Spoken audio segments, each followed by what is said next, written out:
sometimes the funniest thing to say is mean. You know what I mean? It's a tough position to be in.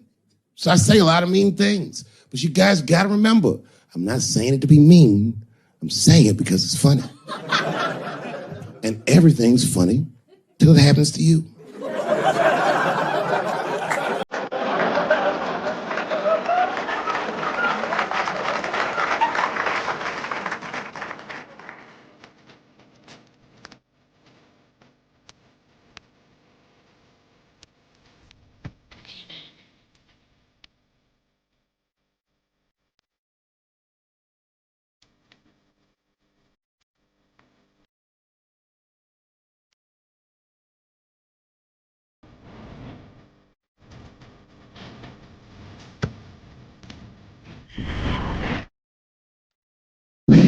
Well, it's the last show.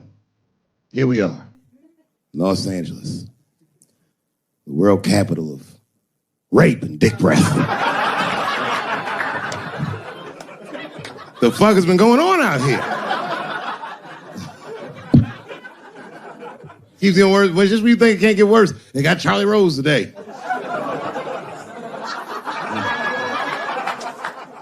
It's gonna be a quiet morning on the news tomorrow. Charlie Rose, who's next, Captain Kangaroo? Everybody is raping like hotcakes. I, for one, am starting to get worried. You know, I've been in show business 30 years. I had no idea how much danger I was in.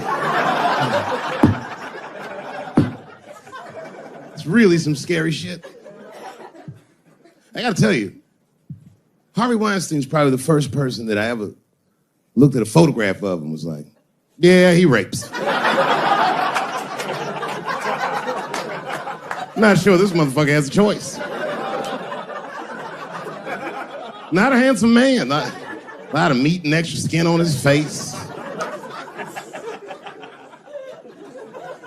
Yeah, he's ugly. You know the sad part is, he's done so well in life, he probably doesn't know he's ugly.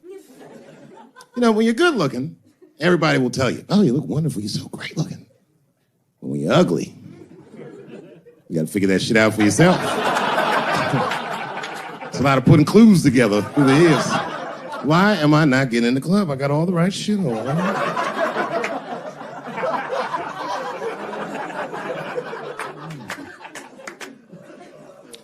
Because if it was Brad Pitt doing that shit, he wouldn't have heard a peep. The girl would just come back down like, I got the part.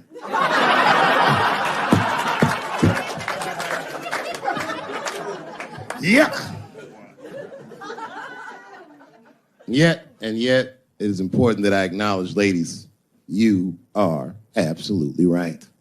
There you go.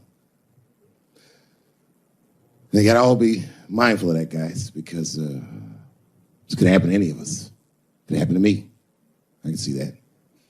I can see myself showing up. Hi, I'm here for my 3 a.m. with Mr. Weinstein.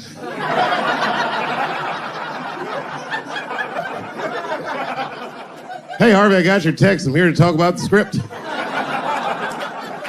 Seems like it's gonna be hard to read in candlelight, but I guess I could try.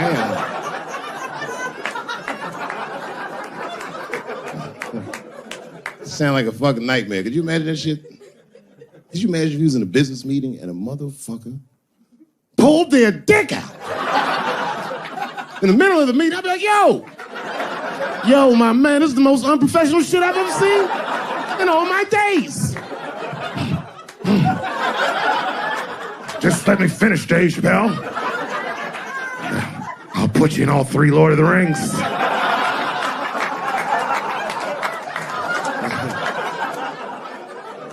Hurry up, nigga. I have other meetings to do. I have a 4:30 a.m. at Brett Ratner's house. And, I believe it's wardrobe fitting.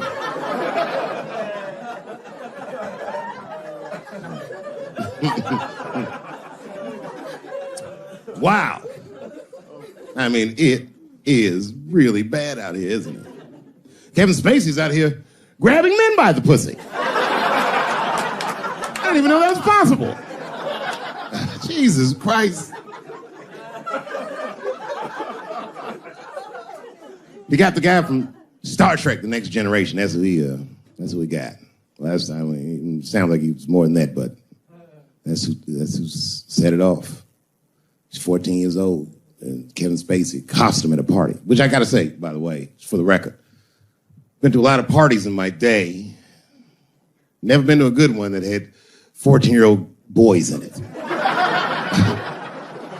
Not even when I was 13, you know what I mean? Who wants to kick it with a bunch of hubba bubba chewing niggas like, having a good time, nigga? Yuck. Ironically, the kid grew up to be gay anyway, which means Kevin Spacey can sniff that shit out like a truffle pig. Yeah, he's one of me. And not the victim blame, but it seems like the kind of situation that a gay 14-year-old would get himself into. I know I didn't say that right, but it's true, nigga. Like, you know why I say that, though? Because I went to an arts high school, and like, all them niggas was gay, man. Like, in high school, all them dudes was gay. And them gay dudes was way more mature than the rest of us, and we didn't know why. We just knew they was mature. You ever see a gay dude at lunch? Perfect posture, niggas sitting there. Eating responsible. And then they take that thermos out. He'd be like, what the fuck is that? Is this nigga drinking wine with lunch?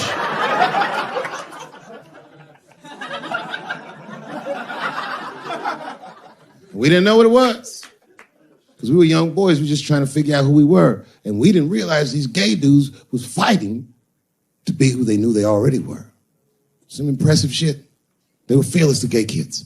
Fucking fearless. I've never seen a scared gay dude in my life. What kind of man has no fear? You could be tied up in a hostage situation with a gay dude. Them niggas would still be like, I'm thirsty.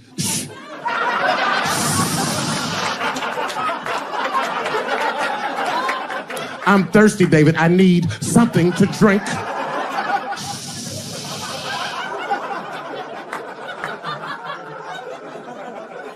Well, then shoot me. I would rather die of a bullet than dehydration, nigga. I am thirsty. I need some water.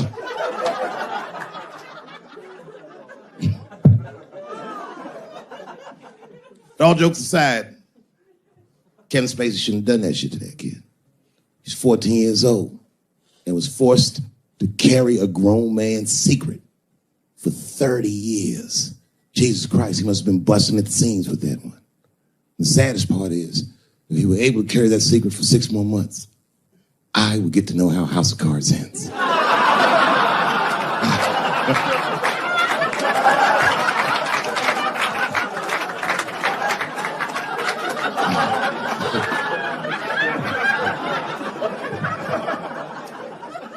Yep, ladies and gentlemen, these are dark times. New York Times said that Louis C.K. jizzed on his own stomach. You know, I've busted a lot of nuts in my day. None of them were newsworthy. Shit was really gross, because they didn't just say it like I said it. They didn't just say jizz on the stomach. They said it in that fucking Pulitzer Prize-winning style that the New York Times has. It was very descriptive, like, you know what I mean? Louis C.K.'s semen shot out like a volcano of misogyny, slowly drizzling down like lava, covering his freckled penis as it slowly dripped to a fiery crown of red hair. Jesus Christ, I'm trying to eat some huevos rancheros and these niggas is...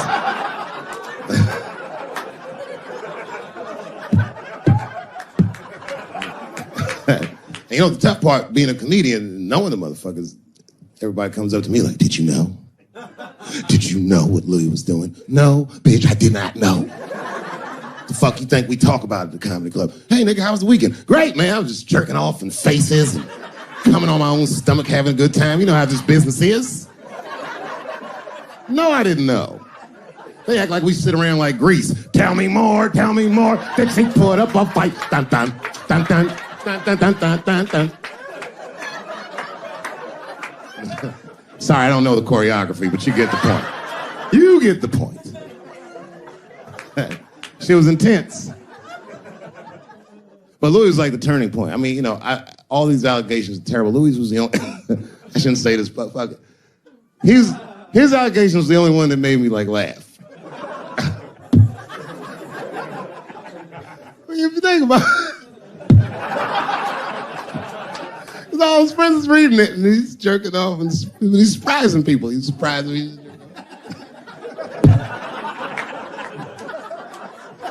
I just picture all the comics in comedy just reading it like, what?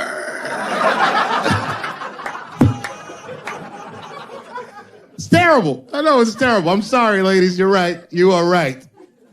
But at the same time, I mean, you know what I mean? I don't know. Jesus Christ, they took everything from Louis. I was like, I don't know, it might be disproportionate. I can't tell. This is like where it's hard to be a man. One lady said, Louis C.K. masturbating in front of me ruined my comedy dreams. Word. Well, then I dare say, madam, you may have never had a dream. Come on, man, that's a brittle spirit. That is a brittle-ass spirit, nigga. That shit is too much. It's a grown-ass woman. You know what this shit is like? It's like COINTELPRO. You know what that is? It's a program that the FBI had under J. Edgar Hoover. In this program, one of the many things they did was they would track the sexual habits of anyone they considered an enemy of the state. It was a lit button. That's why they got all these fucking sex tapes with Martin Luther King fucking bitches. But lucky for us, he actually had a dream. You think if Louis C.K. jerked off in front of Dr. King, he'd be like, I can't continue this movement. I'm sorry, but the freedom of black people must be stopped. I didn't know this nigga was gonna pull his dick out and jerk off like this. I just thought we were gonna get a couple of drinks and chill. Show business is just harder than that. Them women sounded like, I hate to say it, they sound weak. I know it sounds fucked up, I'm not supposed to say that, but one of these ladies was like, Louis C.K. was masturbating while I was on the phone with him. Bitch, you don't know how to hang up a phone?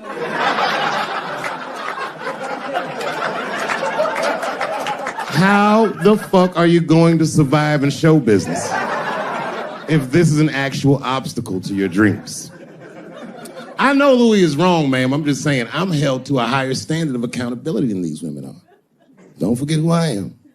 Don't forget what I am. I am a black dude. And don't ever forget how I got here. My ancestors were kidnapped. I don't even know where the fuck I'm from. They were put on the bottom of boats. They sailed them across the Atlantic. Many of them died. Only the strongest survived. And once they got here, they beat the humanity out of my people. They turned us into beasts of burdens. They made us do their work. And the irony is, hundreds of years later, they called us lazy. We fought in the Civil War. We damn near freed ourselves. And then in Reconstruction, black people did great. My great-grandfather was a very wealthy man. But then the black coats came, Jim Crow came, and there was 100 years of unspeakable oppression again. Lynchings, all kinds of terroristic acts to keep us in the margins of society. And yet we still fought. And Dr. King was born. And then things got better. 20 years after Dr. King was assassinated, Michael Jackson was moonwalking on television. Something, something, something. Barack Obama.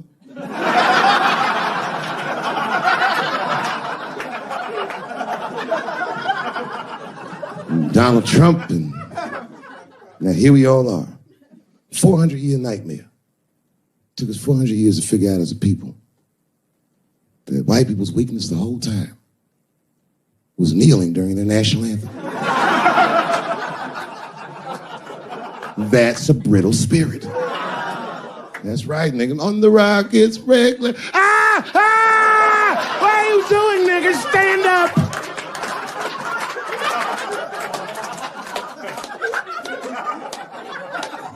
The Vice President of the United States got involved. Mike Pence got involved. He went to the game himself. These niggers will have to stand when they sing that. And all them football players looked up in the stands and saw Mike Pence. Is that Mike Pence? Come on, y'all. Wu-Tang. Wow! Oh! Foiled. Brittle spirit. I could kill every white person in America at one time. You know how I'd do it? I would just wait for the Super Bowl. And right when they sang the national anthem, I'd have O.J. Simpson walk to the 50-yard line with them bad knees. Is that O.J. Simpson on the field? What the hell's he doing here? Oh, I know what he's gonna do. Stop him!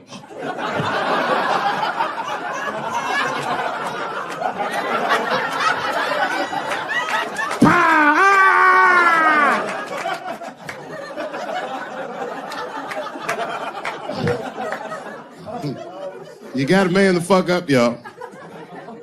I don't mean to be disrespectful, because man, I know you're upset what I said, but you know, I know you're right. But come on, baby, it's me. I was right once. Remember that? Does anybody remember when I was like missing from show business for 12 years? Remember when I had like this really popular show and I quit? I remember I walked away from $50 million. A lot harder than walking away from Louis' freckled dick.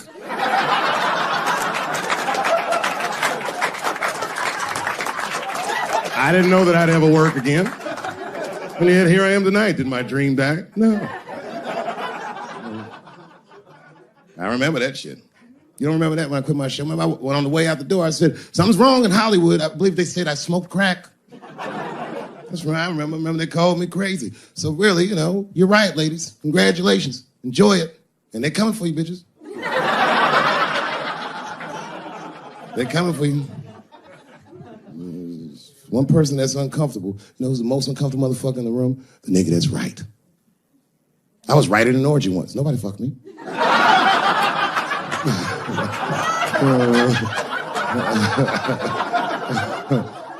was just walking around like Tom Cruise at the movies, just looking. And ruin the whole orgy by accident. It's easier to ruin an orgy than you think. All you gotta do is wait for it to get kind of quiet and then go, ew.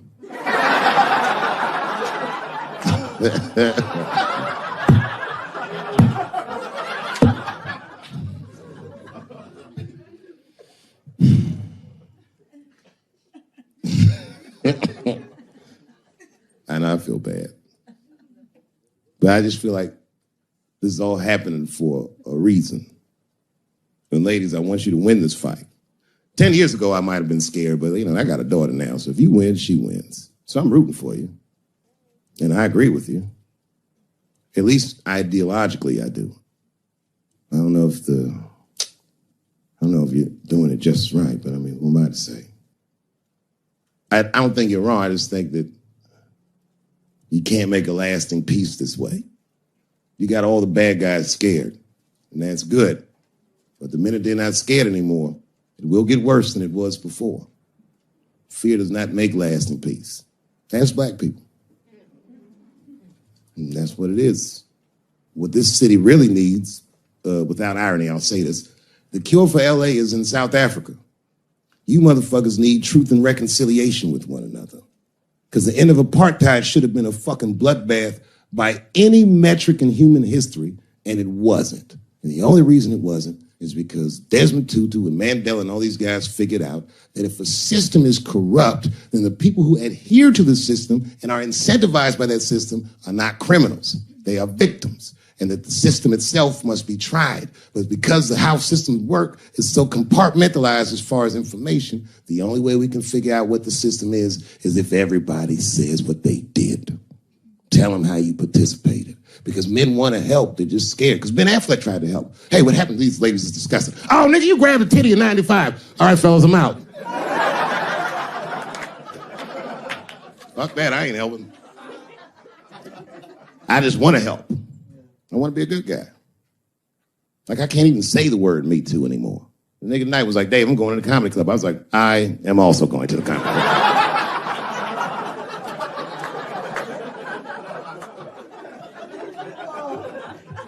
And I didn't even know it was happening, but I guess I became like a feminist in the last 3 weeks because I can't watch porn the same. Like, I watch it sometimes, but I can't click on these motherfucking thumbnails, not with those titles. Guy crams young girl in the ass with hard right. I can't click on that. Come on, nigga, give me something I can click on. Dude gets sucked off by a midget. Little person, I say to myself. Takes me hours to find one clip. What the hell is this? Marginally groomed feminist enjoys consensual sex with vaguely homosexual guy with penis the same color as mine. Click.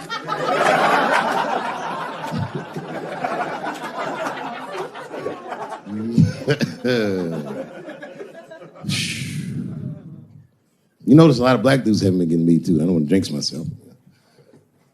You know why though? Obviously black women go through the same thing, right? The reason is because black women from slavery won't tell on us. Because they know that no matter how bad we black dudes are, white dudes are very mean. They're scared to see us get punished. My wife is Asian. She'd tell on me in a goddamn second.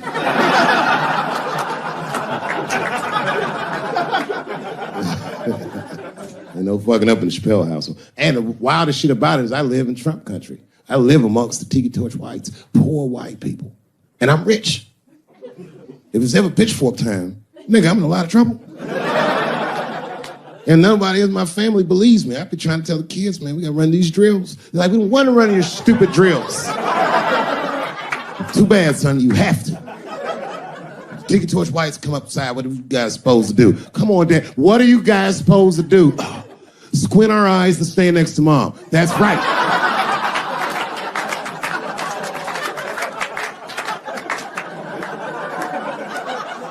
And what are you gonna bring me?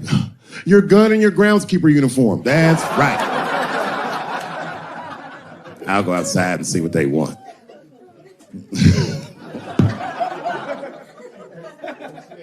It is wild, bro. Where you from, man? Where you from? New York. You from, what, Manhattan? Brooklyn. You are from Brooklyn, aren't you? You look like you can rob somebody with a hammer.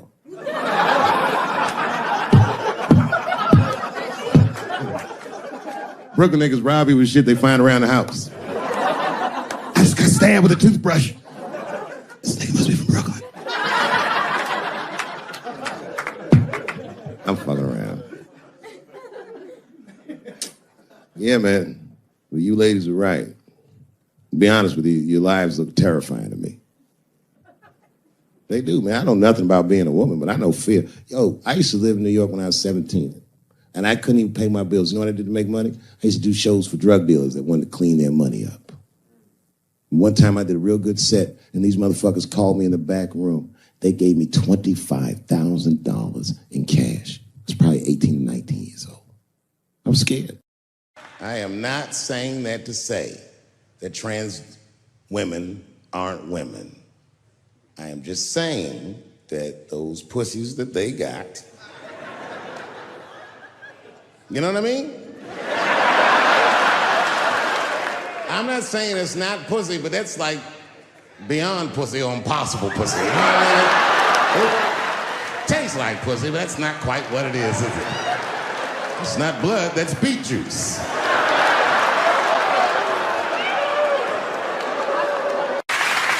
But I can't say the word faggot. And she said, because, David, you are not gay. I said, well, Renee, I'm not a nigger either.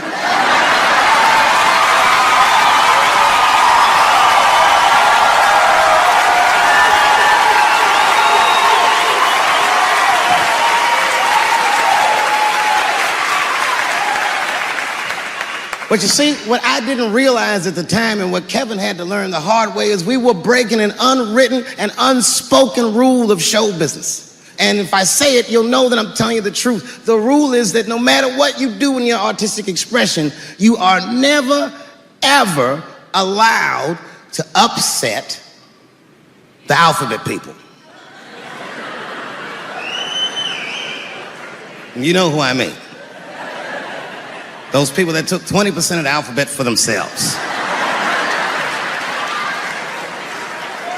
I'd say the letters, but I don't want to conjure their anger. It's too late now. I'm talking about them L's and them B's and them G's and the T's. People be surprised. I have friends, all kinds of letters. Everybody loves me and I love everybody. I got friends who are L's, I got friends who are B's, and I got friends who are G's. But the T's hate my fucking guts.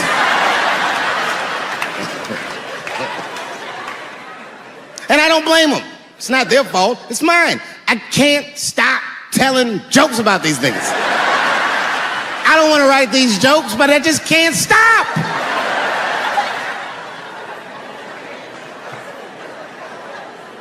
You know, you hear all those letters together all the time, LBGT, LBGT, and you think it's just one big movement. It's not.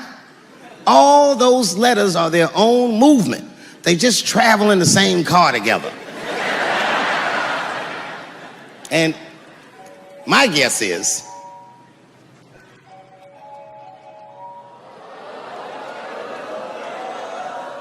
what is this, high school? This nigga probably got a babysitter or something. Go on and answer your phone, nigga. Just get that shit out of here. I'm in the middle of something important. Wouldn't it be funny if we made fun of him? He's like, and he went outside like, hello? Mama's dead. Oh no! Mama's dead.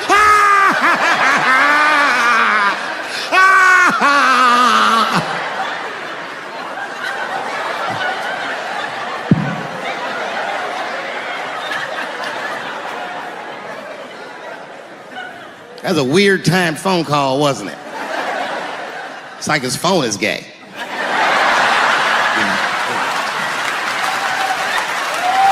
But motherfuckers are just taking it too far. I don't know why or how everybody got this goddamn sensitive. You know who hates me the most? The transgender community. Yo, yeah, these motherfuckers. I mean, I didn't realize how bad it was. These motherfuckers are really mad about that last Netflix special.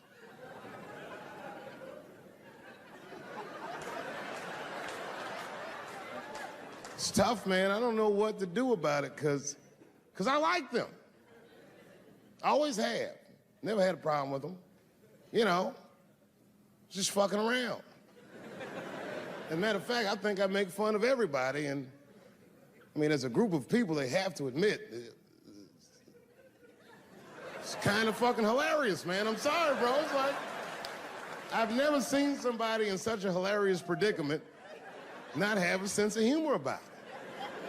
They're born feeling like there's something other than they're born as, and that's kind of funny, you know? I mean, it's funny if it's not happening to you. It's like that white black bitch that's in the news all the time. Rachel Dolezal.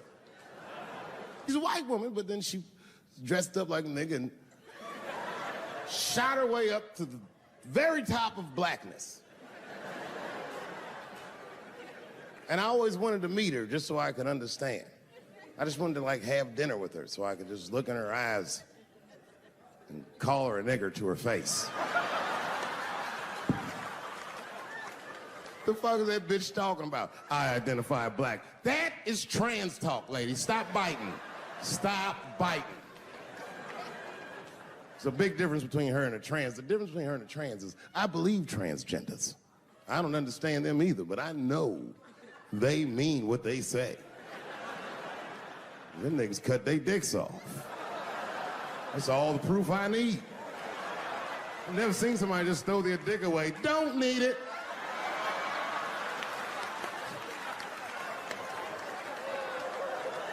I don't understand, but I believe you and I support your decision, motherfucker. But how far is Rachel willing to go? What is Rachel willing to do so that we blacks can believe that she believes she's actually one of us? Bitch, are you willing to put a lien on your house? Invest in a mixtape that probably won't work out?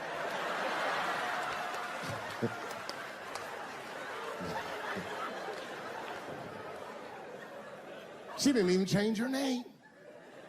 Didn't even change her name. Her name is Rachel. I can't believe in that name. If you want my support, you're gonna have to change your name to the blackest shit I've ever heard. Bitch, you're gonna have to change your name to Draymond Green. I don't know a blacker name than that. That shit is black on paper. If you type Draymond Green into Airbnb, that shit will log off automatically.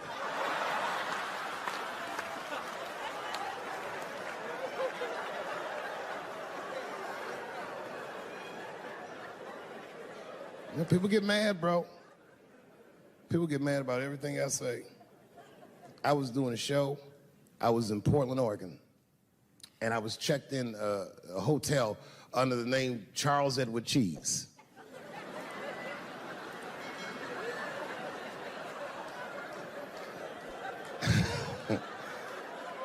I came back, and there was a note. It was like a letter on my desk. It was addressed to Mr. Cheese.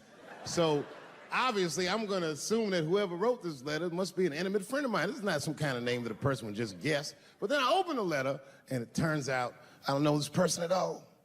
It's a fan letter. You know, I'm not even used to the idea that I have fans, but I'm grateful for it. And even though I'm grateful for fans, I don't read those letters. Be nice if I did, but realistically, it's like, what am I, Santa Claus, nigga? I don't have time for this. Like, got shit I want to do. I'm trying to chill. Read all these dreams and wishes from strangers. But I read it. I'd already opened it. So I just read the whole letter. And you know what, man? Whoever wrote this letter truly loves me. I mean, they were really fucking nice in the letter. And then they described to me what it was like to come to the show, how excited they were, how much fun they were having. And then they said that when I got to my jokes about transgenders, that they were, quote, devastated. Because it turns out that whoever wrote the letter was transgender. Now, I'm going to be real for a second. You got to understand, I never feel bad about anything I say up here.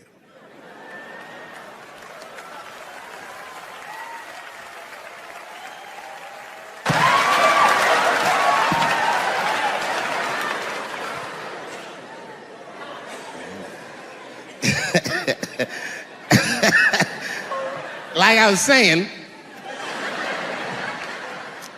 my guess is the G's are driving that car. That makes sense to me, because there's white men in the G's. And these people are trying to get around discrimination and oppression. And you know how white dudes are. We know these roads. In fact, we built these roads. The rest of you buckle up, we'll get you to where you want to go. So the G's are just driving the car. Of course, next to the G's in the passenger seat is the L's. Everybody likes the L's, except for the G's. I don't know what that's about. I just know the G's don't like them that much. And the G's always say like little subliminal digs on them. It's unnecessary shit. It's not mean, but you know what I mean? They just be like, I wouldn't wear that. The only thing that breaks the tension between the L's and the G's are the B's in the back seat. That's right, there you go. Everybody scream out when you hear your letter.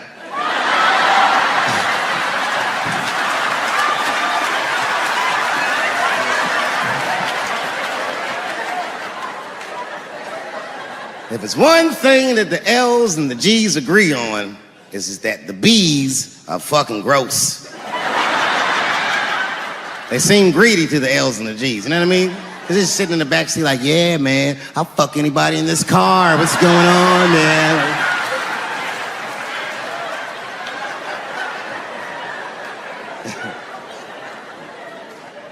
And sitting next to the B's, all the way in the backseat by themselves, looking out the window. That's the T's. Everybody in the car respects the T's, but everyone also resents the T's. It's not the T's' fault, but everyone in the car just feels like the T's are making the trip take longer.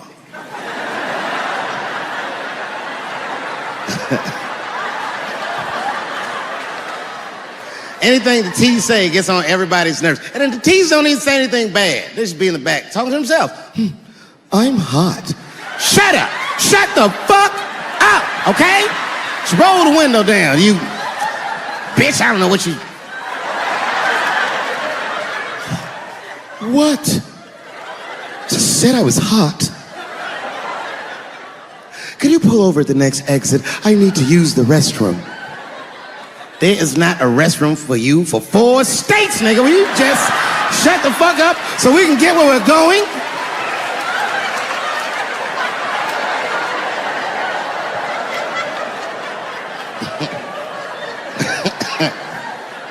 And just when that car can't get any more tense, the cues are a hitchhiker that they pick up on the road. Some white dude in booty shorts is walking down the freeway.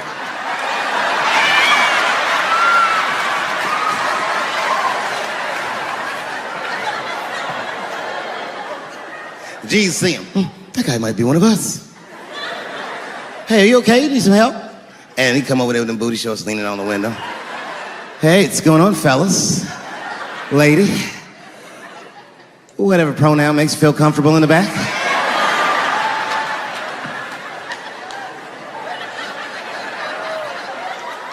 Yeah. I don't really know where I'm going.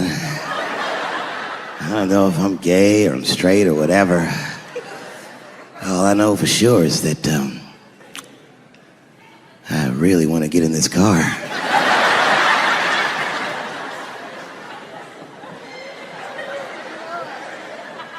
And they make him get in and sit in between the B's and the T's. I feel bad for T's, but they're so confusing. And it's not all my fault. I feel like they need to take some responsibility for my jokes. Because I didn't come up with this idea on my own. This idea that a person can be born in the wrong body. But they have to admit, that's a fucking hilarious predicament. It's really fucking funny. If it happened to me, you'd laugh, wouldn't you? That wouldn't be funny if it happened to me? I think it would be. What if it did? What if I was Chinese? But born in this nigga body. That's not funny.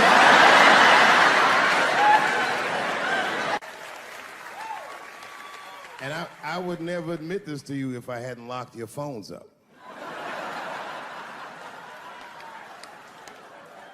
But it was the weirdest thing. Like when I read this letter, this shit made me feel bad. I didn't feel bad about what I said, you understand? I felt bad that I made somebody else feel bad. To be honest, I don't even know what I said that upset that person. I have so many transgender jokes.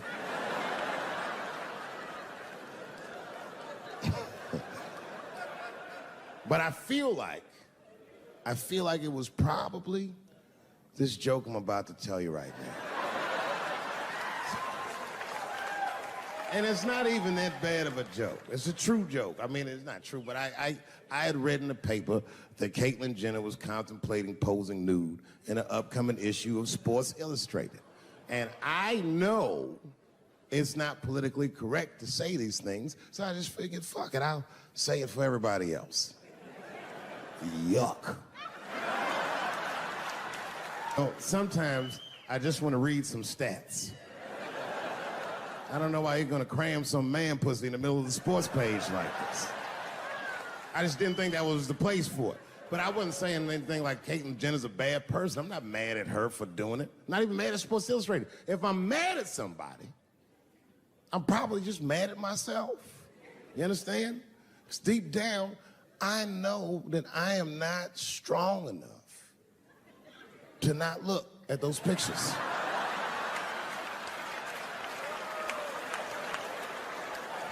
And I don't think I'm ready to see what she's trying to show me. So Caitlyn, goddamn it, if you go through with this thing, bitch, you better go hard or go home. I want you to go all the way. Hustler style. Do you know what hustler style means, miss? That means spread the lips.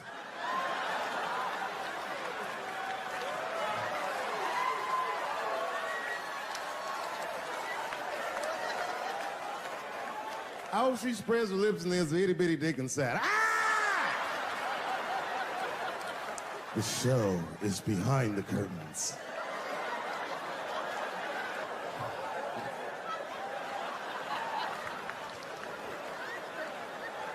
I don't know what I said that upset that person. But I'm gonna tell you something. When I read that letter, and the moments after I read it, I did something that many black men in America do not have the time or the money to do. I thought about how I felt.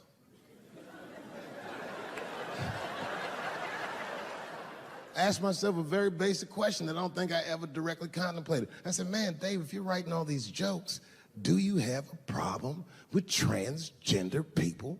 And the answer is absolutely not. The fuck do you guys think I am? I don't understand all the choices that people make. But I do understand that life is hard and that those types of choices do not disqualify you from a life with dignity and happiness and safety in it.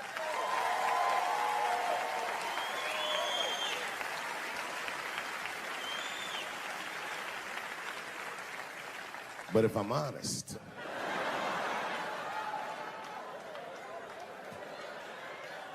my problem has never been with transgender people. My problem is transgender people. I just feel like these things should not be discussed in front of the blacks. It's fucking insulting, all this talk about how these people feel inside. Since when has America given a fuck how any of us feel inside?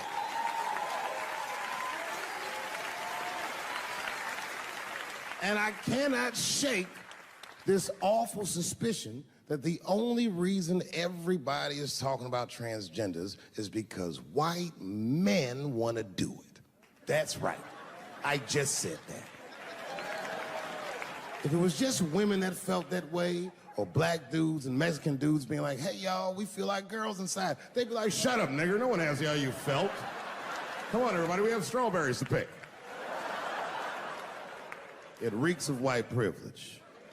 You never asked yourself why it was easier for Bruce Jenner to change his gender than it was for Cassius Clay to change his fucking name?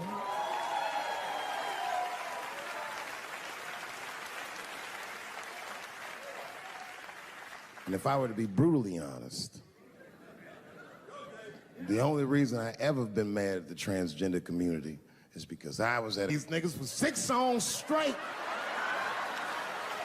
I had no idea. And then the lights came up and I saw them knuckles. I said, oh no! And everybody was laughing at me. Hi, world star. I said, why didn't you say anything? And then I heard that sultry voice. I didn't say anything, Dave Chappelle, because I was having a wonderful time. And I wasn't sure how you'd feel about it. I said, you knew how I'd feel. And she said, I'm going home. I don't want any trouble from you. I said, home? It's only 2 songs left. I mean, we might as well finish the night. And we ended up having breakfast together. Oh, grow up. That doesn't make me gay. I just titty fucked her. His titties are as real as any titties in L.A. It's 2 o'clock in the morning. I was just borrowing a little friction from a stranger.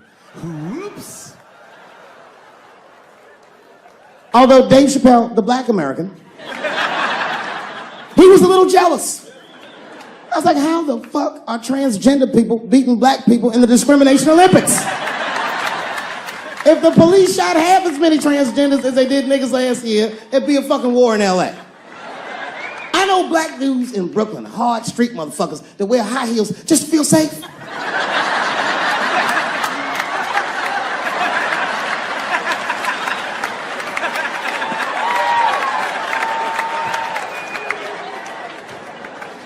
Transgenders are gangsters.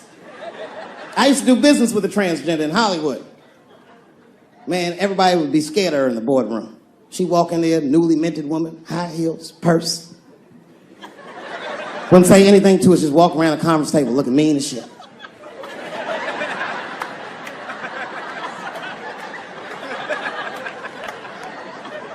And then she walked to the head of the conference table, stare at us all, reach in her purse, pull her old dick out and throw it on the table. Let's talk business, gentlemen. Ah!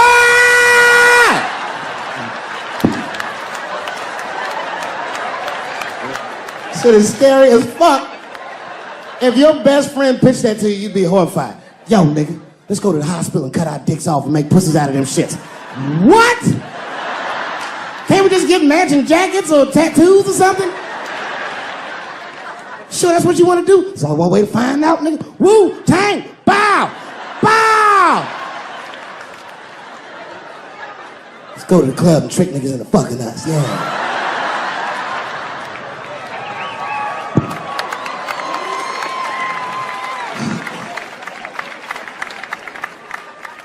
The third time I met O.J. Simpson.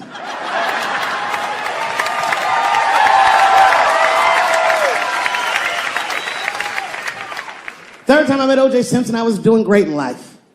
I just finished the second season of Chappelle Show. Man, those were good days. I was playing a comedy club in Miami, the Improv. I don't know if you've ever been, but if you have, you'd know. The door for the green room is right on the stage. Can you imagine such a thing? If I walked out of the door of the green room, bam, I'm just right here, right from the dressing room. And I did that. I walked out, and the whole crowd was like, hooray! And I looked, ma'am, as close as you are to me, I saw him as soon as I came out, the juice. And I saw recognition in his eyes, and it filled me with pride that he knew who I was. I didn't acknowledge his presence because it was a white audience, and I didn't want to start a panic. But I did my show. Show went great. I said, good night, everyone. They all said, yay! And I didn't say nothing to OJ, but I just gave him a signal, letting him know I knew he was there. And I walked into the green room, and OJ was already in there. I was like, how the fuck is this possible? I was scared. And then my friends came in, and we all started talking. We sat down on the couch, and I'm just telling you what I saw with my own eyes. You can believe me or not believe me. But in my experience, O.J. Simpson, one of the nicest men I'd ever met. He was nice to me. He was nice to my friends. The conversation was filled with warmth and levity, humor, and wisdom. We talked for 90 minutes, and then suddenly the juice said, you know what? I've got to be going. But it's good to see you again, and I'm glad things went so well. I said, thanks, Juice. And my friend said, yeah, goodbye, Mr. Juice. They're new to the game. He said, no, thank you for your hospitality. Good night, guys. And we said, good night. And he just walked out of the room. And as soon as the door closed, we all looked at each other like, that nigga did that shit. I could feel like murder in the room. They got a real live paparazzi. I see you. What you think I am? What do you think is a game? Watching out for the media. I'm like Bigfoot, nigga. When people see me, they freak the fuck out. Even other celebrities get surprised to see me. Oh, shit. Hey, thanks. Come on, you only got 10 minutes. God damn. So, no, it's good. I don't have any material. That stuff's for pussies. Every time I see this backdrop, I think about Kramer fucking up.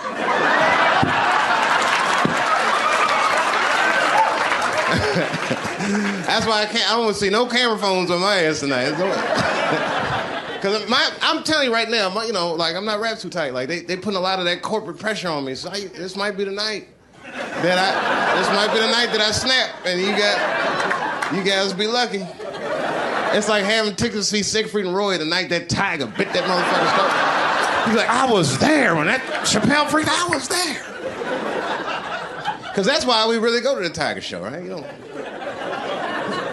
don't go to see somebody be safe with tigers. You go thinking in the back of your mind, like, this nigga might get bit. I'd like to see that in person for $35 if I could. Never seen somebody get bit by a tiger before. Only $35. That's fucking hilarious. I'll tell you the truth. When I seen Kramer's tape, I learned about myself. You know what I learned? I think I'm only like 20% black and 80% comedian. You know what I mean? And black dudes can relate. You know what I mean, bro? Like, when you saw that shit, he was furious, right? Black dude, and he was like, Kramer, you motherfucker. Like, I was hurt. And the comedian in me was just like, whew, niggas having a bad set. Hang in there, Kramer. Don't let him break you, Kramer.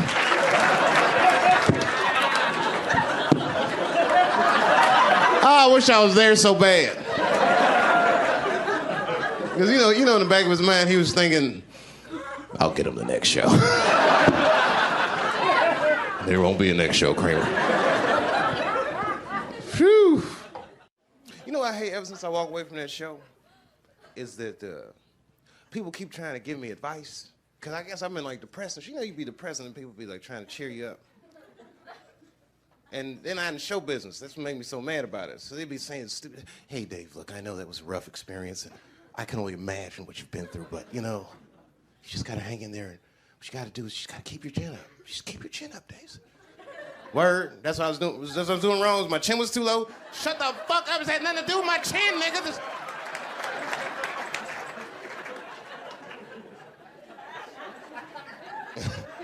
Fuck is it? Keep your chin up. What kind of shit is this?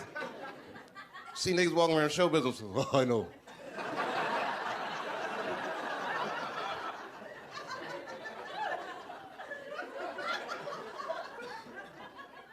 So, this girl I knew sent me a book called The Secret. She was like, listen, David, this is gonna help you.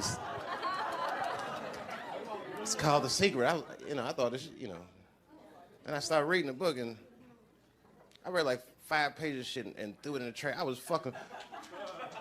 I can't believe they sell this shit. Do you know what this bitch says the secret of life is? She said it was positive imagery. You gotta visualize the things you want to have happen in your life. Like, bitch, that's the secret of life to you?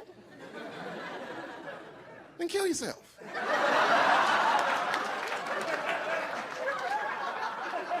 It's gotta mean more than that. Positive imagery. The bitch fly to Africa and tell one of them starving children that shit. What's wrong with you? I have not eaten in 5 days. What you need to do is visualize some roast beef and some mashed potatoes and gravy. Oh, please, bitch, you're killing me. Stop talking like that. No. The problem is you have a bad attitude about starving to death.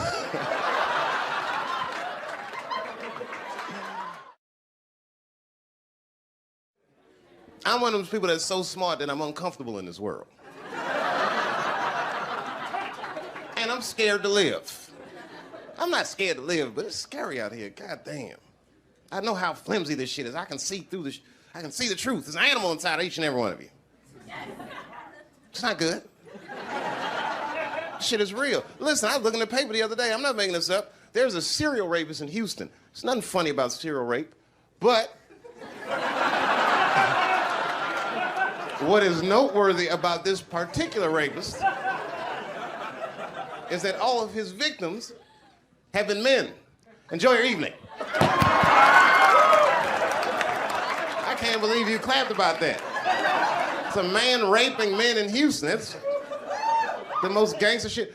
So far, like 7 men have already come forward in the Houston area and reported this motherfucker, which means he must have raped thousands. That's a tough phone call for us to make. It's not like when you get raped, ladies. There's no society don't give a fuck about male rape. There's no hotline for us. If a man get raped, you just gotta get up and walk that shit off. Got raped. Caught me slipping. You gotta take that shit to the grave.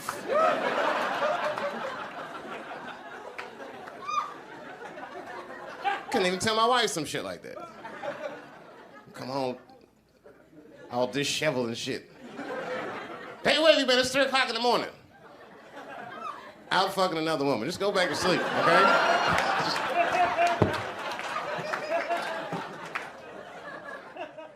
Man, I love Montreal. I do, man. Yeah, man, I was hanging out in the black community today. Both of those guys are great. We got along. I got lost today in Montreal. The police helped me find my way. The police helped me. See, I just got back from Los Angeles.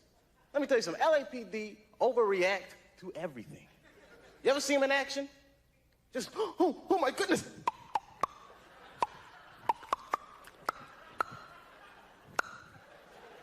Stop jaywalking. It's like real racially tense out there.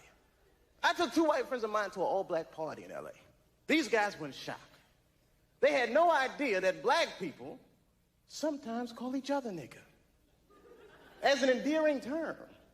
And they saw the brothers at the party like, hey, what up, nigga? My man.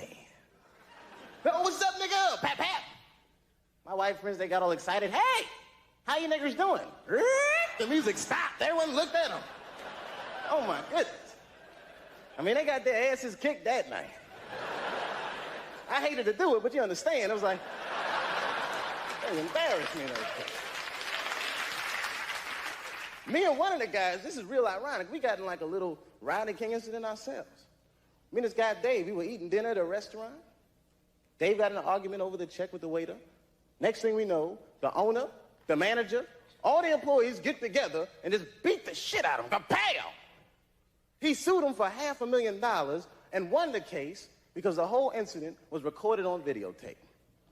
Sounds amazing, right? That's why me and my buddy Dave always carry a camcorder with us. Because you never know when a Kodak moment might pop up, you know. We'll be hanging out and be like, all right, Dave, go ahead, I got you. You ready, man? Go ahead, do it. All right, just be ready. Hey! Officer! Kiss my ass. What? Uh-oh. Roll them. All the police problems in the States, man. It makes me wish superheroes existed. Normally, I hate superheroes. Not because they never help out black people. I think they're bad role models for children. You know, just look at them. Look at Wonder Woman. Look at how she dresses. You know, those big-ass red hooker boots. Blue underwear with stars and stuff all over them. They always give women ridiculous weapons. Wonder Woman has a golden lasso that makes you tell the truth. Ooh, not that.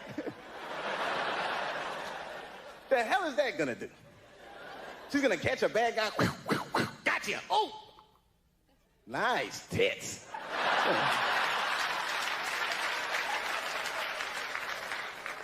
Superheroes never fight crime in black neighborhoods. No, I would love to see Batman in a black neighborhood. I can see him now. He just, Robin. Yes, Batman. Didn't we park the car right here, man?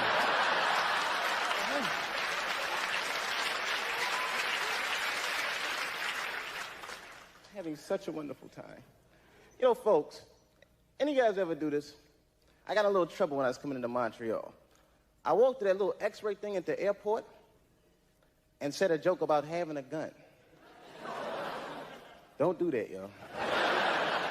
Now, I was just trying to be funny. You know, I walked through the thing, it said, boop, boop, boop. He said, I'm sorry, eh, but you have to go back through. I said, oh, no problem.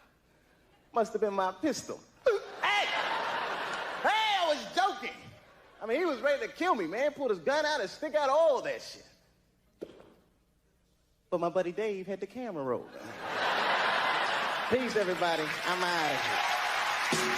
It feels good doing stand-up again. I took a year off from stand-up. Not that I don't like stand-up as much as I just don't like microphones. I'm sick of talking to them. I mean, I used to work at Burger King for 6 years. I didn't work the mic, I worked the grill. A guy named Steve used to work the mic, and I thought he was just a pain in my ass. He used to, every time someone orders something, hi, how are you? Could I have a Whopper with cheese? Sure. A Whopper with cheese?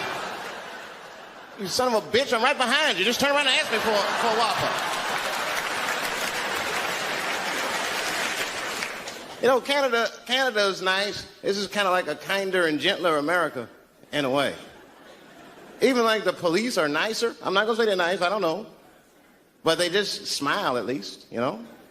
I've been to jail before, twice, not as a prisoner. One time was from childhood. I was suspended from school 23 times during February. I wasn't bad, though. I was just mischievous. I got hold of all my teachers' home phone numbers. At the time, I thought it was funny. I was calling in death threats. I know that's bad, man. You know, my English teacher, Mr. Johnson, I called him up. He was all nice on the phone. Hello? Johnson residence. Is this Mr. Johnson? Yes, it is. And who might this be? You're a dead man, Johnson. Who is this? Shut up, punk! You're gonna die. Unless you change David Chappelle's grades. I don't know how he caught me. After that, they put me in a program called Scared Straight. Have you ever heard of this? This is where they put bad kids like me in prison. And the prisoners yell at us, they tell us scary stories. You know, they try to scare us into being good. And the other kids were scared. But I was not scared. I was just heckling the guy. Hey, shut up, you convict. Like, I'm gonna take advice from you. You look like a person that made all the right choices in life. Wrap this up. I gotta be out of here by 3. What time you leaving? The other time I went to jail was, had nothing to do with me, really. I was just bailing a friend of mine out of jail, which is probably no big deal to you, but if you're a black dude, you know, you gotta walk right into the belly of the beast. You don't wanna. A black dude wants to go to jail. I was scared. I had to look non-threatening. Hey, how are you? I'm here to bail out a friend of mine. Oh, okay. While you're here, you do fit a description. If you'll just walk this way.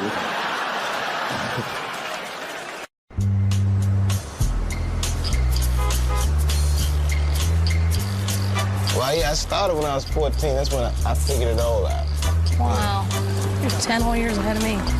Yeah, but I have a short attention span. I'm thinking about quitting. I want to do something else. You know what my first job in the workforce was?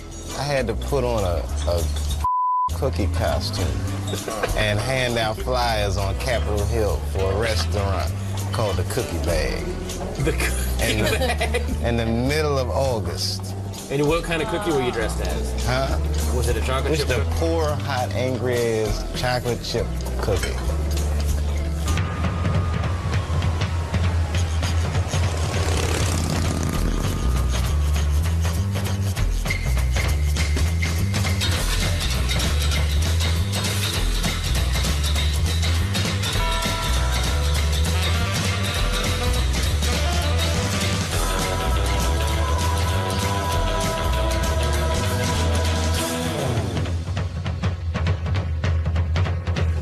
Ladies and gentlemen, coming to you from San Francisco, please welcome Dave Chappelle.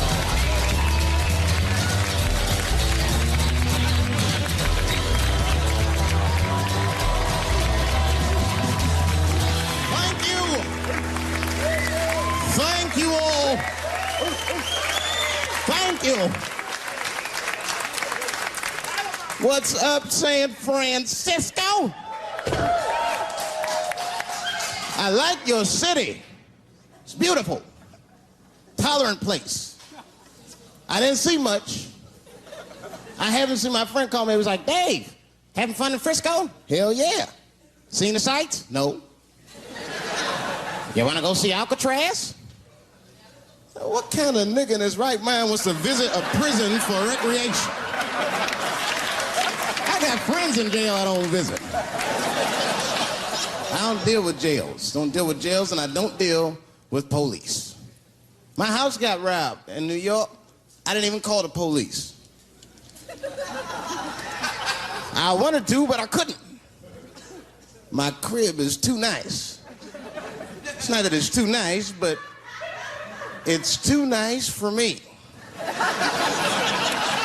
You know how the police are in New York. Soon as I open the door, they'll be like, oh, he's still here. Open and shut case, Johnson. Apparently, this black guy broke in and hung up pictures of his family everywhere. Never seen anything like it. Don't deal with them, man. I had to bail a friend of mine out of jail one time. You know, that was horrible. I was scared. I had to walk right into the belly of the beast. I tried to look as non-threatening as possible. Hi. I'm here to bail out my buddy. Oh, okay. Well, while you're here, you do fit a description. If you'll walk this way, we can process you. How they always get us. It's fitting those damn descriptions. Now, I could be bitter and blame all the police, but no. I'll tell you who I blame. It's those sketch artists. They keep drawing the same brother over and over again. Who is this generic man we all look like? I want to know what they say when it's us. You know what I mean? They'd be in that room like, did you get a look? Did you see the guy that tried to rob you? Yes. Yes, I did. He's about 6 feet tall, I'd say. 6 feet tall? Yes. He had his hat on backwards, too. Good. That's good stuff. Hat was on backwards. Yes. He was black? Okay. Big lips, big nose, hanging out. Say no more, sir. I'll draw him from memory. You know, let me get my stencil. I think we can trace this guy and save some time. They get on the radio and calling all cars. Be on the lookout for a black male between 4'7" and 6'8". Between 120 and 380 pounds. He's wearing Nikes. Get this man! Criminals are insane. I don't even know why people do crime. They want to catch you, they're going to catch you. They can. They got forensics. You ever seen forensics? Those guys find clues nobody else thinks about looking for. I mean it. You leave a pubic hair anywhere near a crime scene, they're going to find that. What the hell is this? Back up!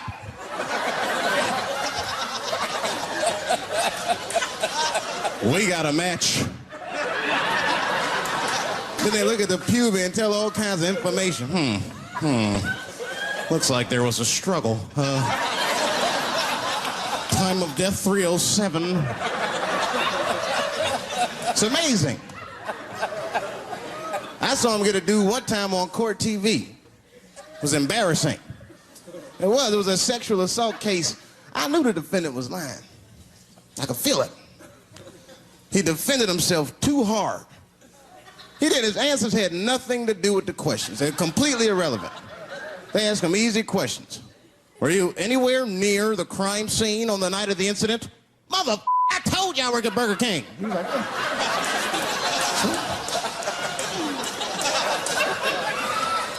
that went on for hours. Then the prosecutor got fed up. Said, I've had enough of this. Called the forensics to the stand. Forensics was like, Your Honor, we are prepared to testify that we found the defendant's semen under the stove. I said, God damn. That's worse than fingerprints. You know, they find your semen, you've been there at least a minute. But that's what I want to know. Under the stove? You find semen like that? Or do you look for it? Like, do they walk onto a crime scene like, this place is a mess? Check it for semen. Or do they just like walk in and slip? Oh my God. What the hell was that? Semen! They find it on every crime scene. It's like, what are burglars doing? So we got the stuff, let's get out of here. Wait a minute.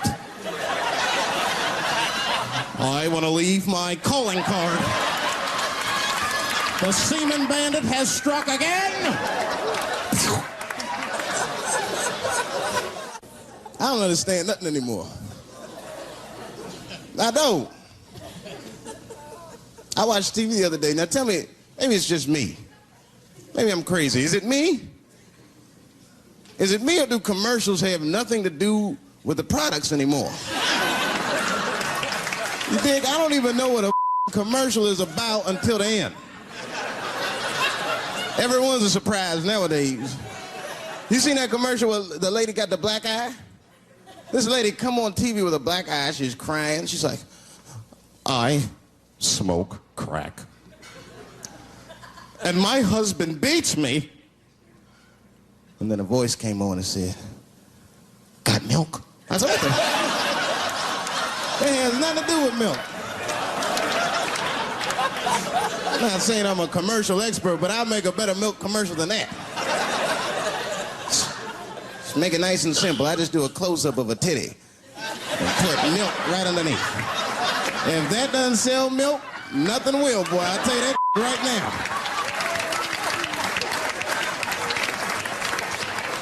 It's 1997. Titties are industry in 1997. They are. I know they are. I'm a customer. I went to a titty bar last week at 3 o'clock in the afternoon. Now that's bad. That is bad. Because it wasn't like I was out. Said, let me swing by the titty bar. No. No, I left my house specifically to see some tits. Can't judge me, there's breast in there. It's just what men do. If a guy runs up to you on the street, it's like, hey, hey, don't go in that building. There are naked girls showing their breast. Be like a white dude in a horror movie. I better investigate.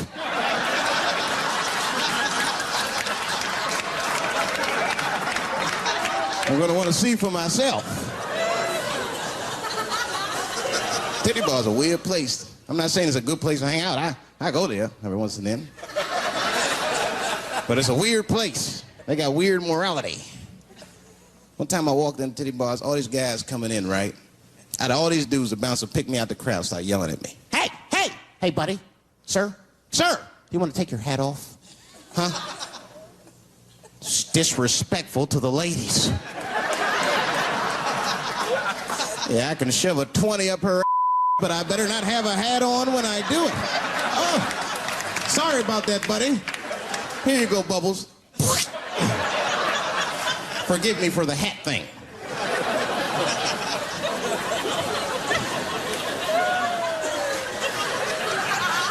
You know why those bars are so popular now? Is because men don't know how to deal with women in reality.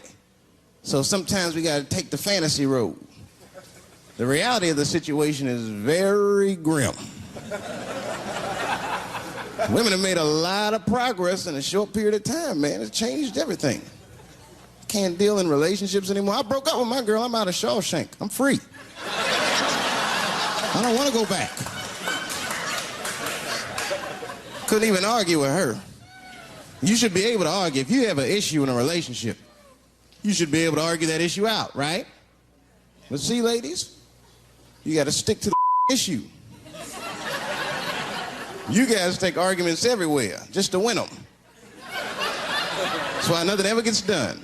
You be arguing about the dishes. Baby, could you wash your dish at least before you put it in the sink? Premature ejaculator? Damn it.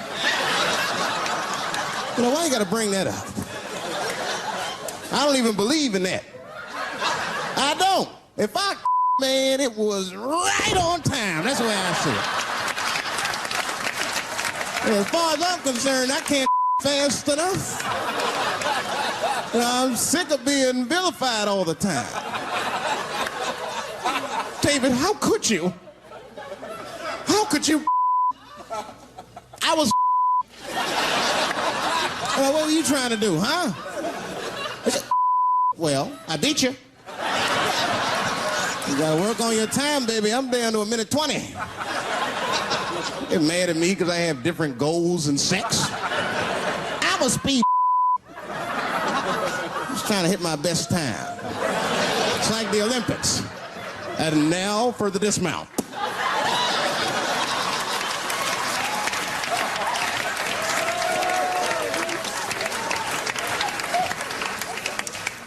It wasn't all bad. It's never all bad. You won't stay if it's all bad. Nah, that's not true, but I wouldn't. We had fun. We used to watch porn together. That's how cool she was. It seems nasty, but it was fun. We learned about each other. She learned about me. One time we was watching porn. I'll never forget this time. The first scene in this movie was hardcore. 2 guys, 1 girl going at it. I fast-forwarded right through that. I mean, it was too much for my senses.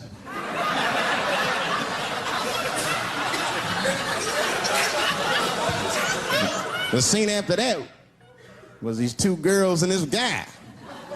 And you know, I stopped for a minute. I had to see what this was all about. And she noticed.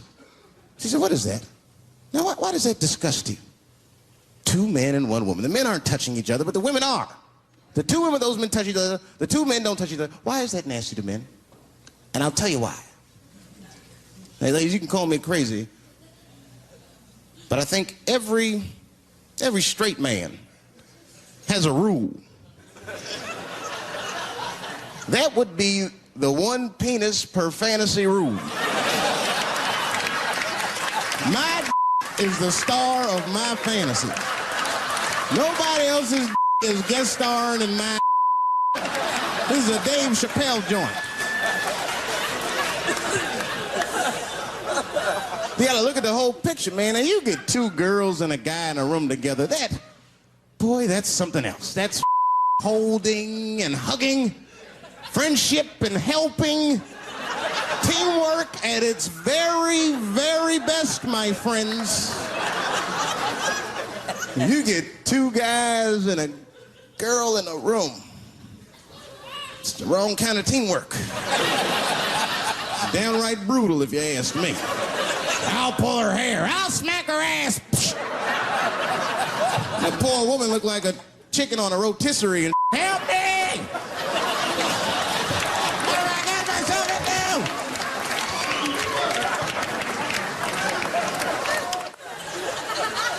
My life. It's too much there to stress you out. This whole world is just drug-infested. Hate-infested, drug-infested world. Hate drugs. I heard the worst drug story. You know what my friend told me? You know what he's dealing with? His landlord is hooked on crack. That's terrible. That's pressure. If your landlord's hooked on crack, that means you've got to have the rent. You come around all the time. I got the rent. It's not even due yet. It's the 10th. Come on, I need it. Let me just get $20 of it now, and then just give me the rest of the end of the month. Every couple hours. Hey, look, I'm gonna need some more of the rent. This building's falling apart. Things came up. Comes home early from a party. Landlord's in the crib going through his. What are you doing in my house? Ah! Where's the sink? I came to fix it. It's in the kitchen. I thought it was in the drawer. I'll fix it tomorrow when I come for the rent.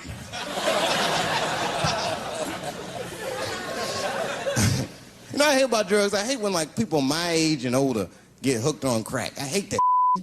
You're too old to be experimenting with the drugs at a certain point. You should be past that. You ain't doing it by a certain point. You just miss it.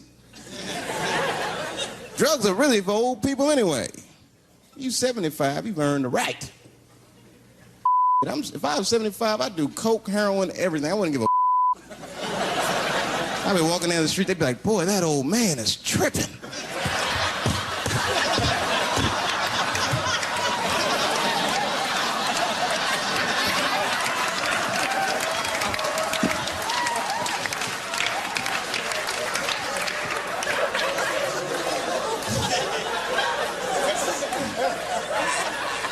Can't do everything. Maybe weed. If you're gonna do something, do a little weed. Smoke weed. Weed's not as bad as everything else. Weed is a background substance. You know what I mean? You can smoke some herb and still function. And you ain't crisp. but you'll function. Nothing higher than weed, though. I made that mistake one time. I was at a party, some guy gave me some. He's like, here, man, take this. It's mushrooms. I took it, I forgot all about it, you know. Then a couple days later, I found that in my pocket. I'm thinking, why not? Because I'm thinking it's like weed, some background. I planned my whole day out like it was weed. I'll chew this up, then I'll go to the barber shop, get my hair cut, and then I'll see a movie.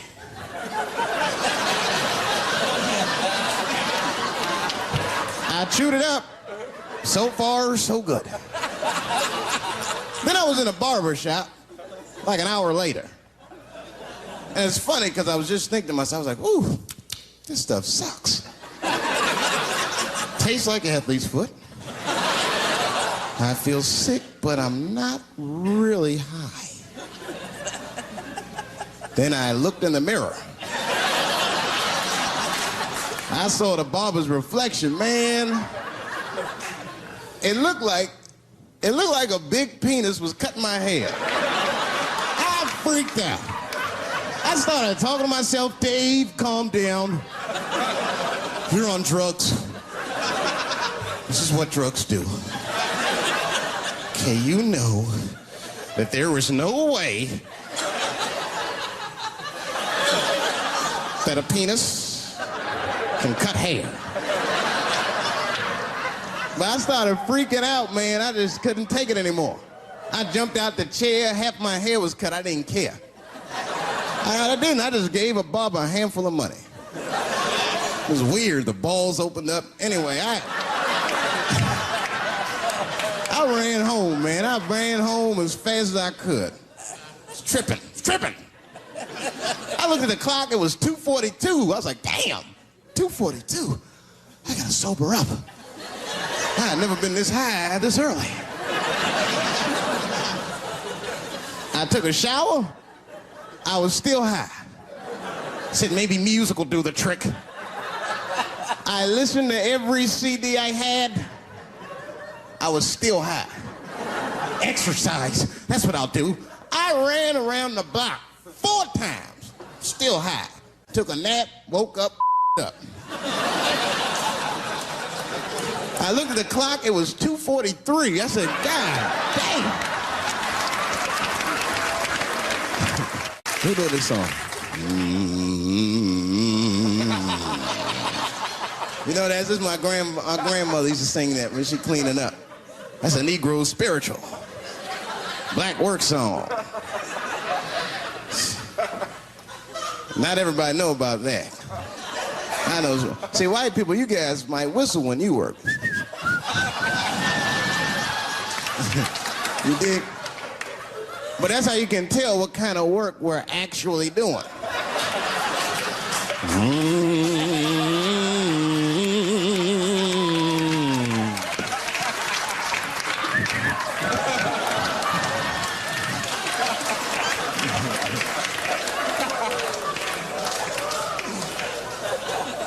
I study that kind of I do. Anything that has to do with race. I read a little here, see a little there. And I travel. That's always good. Traveling has made me a racism connoisseur, if you will. You know, it's different from region to region. Anyone ever been down south? So you guys know what I'm talking about. Now, the racism down there is just, it's perfect. It's due to a perfection. It's comfortable, it's out in the open. There are no secrets in Mississippi. Everybody knows the deal. Morning, nigger. Morning, sir.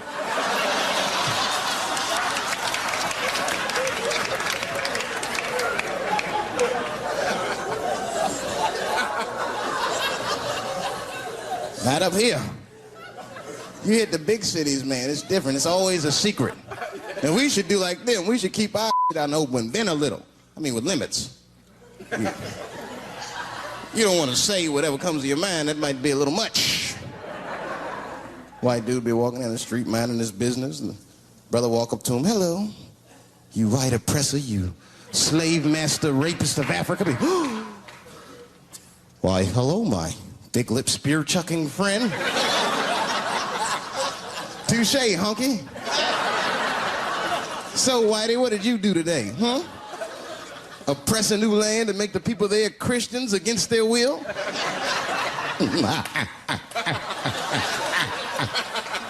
What did you do, fellow? Burn those big black lips on a crack pipe as you missed your job interview? Easy, Whitey, you're cutting deep. All this chit-chat has got me thirsty. If you will excuse me for a moment, I'm gonna go to the Korean store and get something to drink. Ching-a-ling. Hello. You slanted-eyed, ruining the economy in our neighborhood by opening stores and taking the money out the community. Chink. Well, good afternoon, you browse around but never buy anything, suspicious-looking nigga. After a while, that might be too much.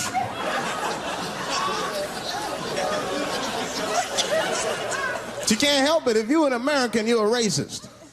We brought up from the beginning to think in generalizations. We never look at the individual. We rarely look at the individual. I'm a racist. I know I'm a racist. You know how I know? The other day, I caught myself being racist against myself. There's so much getting on, I got mixed up. Forgot whose team I was on.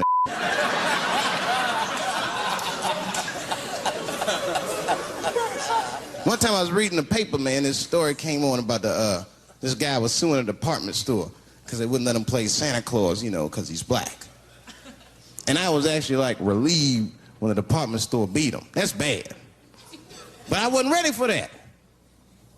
I wasn't ready for the idea of a black Santa Claus, man. That would suck. So we wouldn't get our presents till the 28th, 29th. Sorry I'm late, kids. Santa got caught up with some in Vegas. I had to sell some toys to get back, shit. Where them cookies at?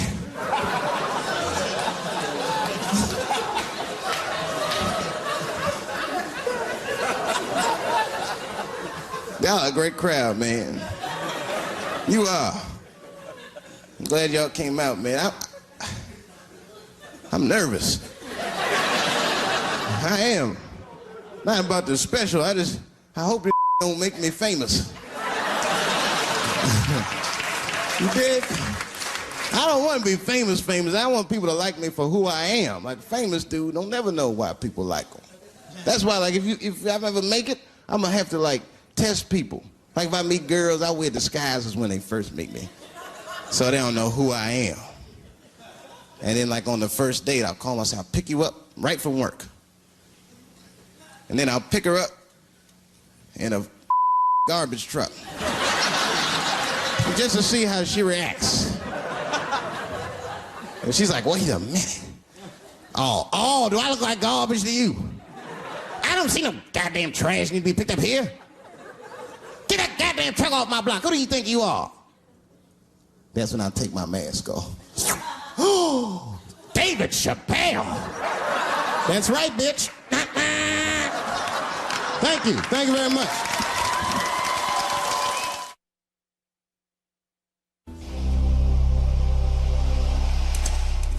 Dave Chappelle. That's right, bitch. Doing what he does best. Your landlord's hooked on crack. That means you gotta have the rent. I got the rent. It's not even due yet. It's the 10th. Come on, I need it. Dave Chappelle. Coming up next, part of Stand-Up Month on Comedy Central. In a stand-up special, John Leguizamo gets in touch with his feminist side. Why herpes? Why not himpies? The network television premiere of John Leguizamo's Sexaholics, A Love Story. Next Sunday at 10, part of Stand-Up Month on Comedy Central.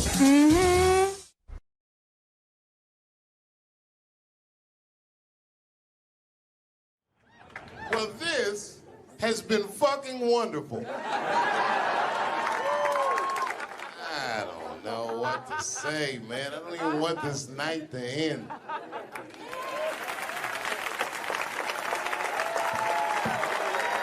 I promise you, whoever cares the most, I care at least as much as them. I know what I got, because I lost it all. I got to tell you something, and I don't talk about it often. Have you ever worked all your life for something and have it not work out? That happened to me. It was tough. Think about it. I was gone for 12 years. It's not a little bit of time. It was hell. I watched other niggas that I knew become very famous. I watched the world go on without me. I mourned the loss of it. And after a while, I didn't care. Coming back was terrifying. I understand what I am. I really do, more than anybody.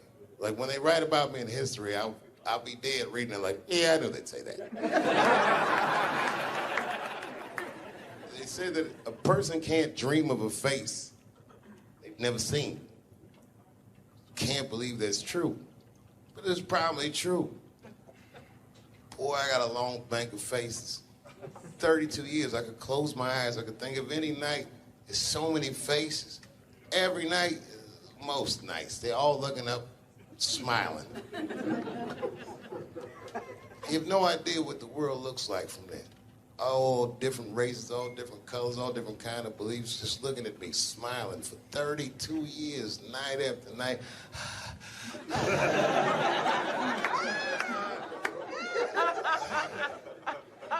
No comedian take that for granted. I swear to God, this might be the noblest of professions. Robin Williams had a bar that I loved. He said, comedy is the only job you can have where you can use everything you know. And that's true. You can use more than you know. You can use what you think. Use it. Don't be afraid. Don't let these bitch-ass niggas button your lip. Say it anyway.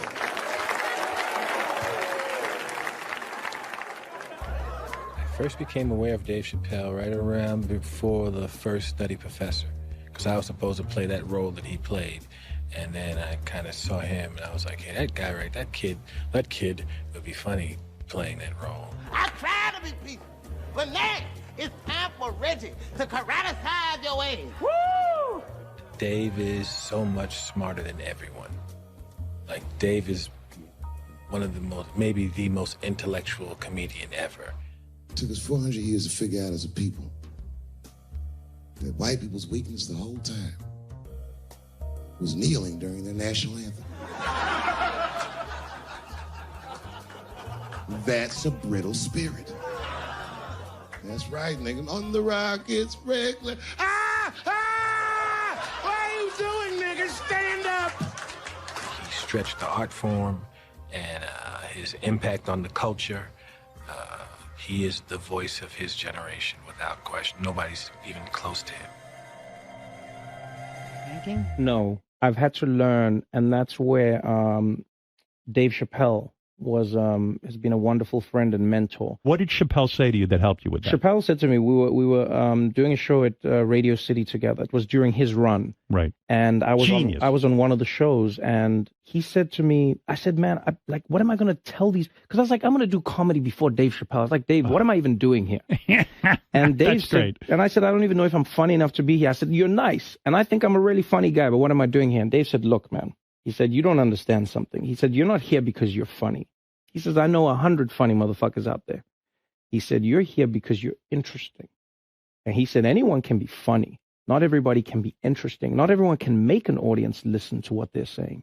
Not everyone has a wealth of life experience that makes people want to know what they have in their minds. And so that changed my perspective on silence. And so now, if I can hear that an audience is listening, I'm engaged. Well, that is a great piece of advice, not only for comics, but for anybody. Right. Because, wow, the thing that I love about Chappelle, and you just identified it, is he will go. He's interesting. And he is an interesting guy. He's the most interesting man I've ever met. That's what makes Dave Chappelle.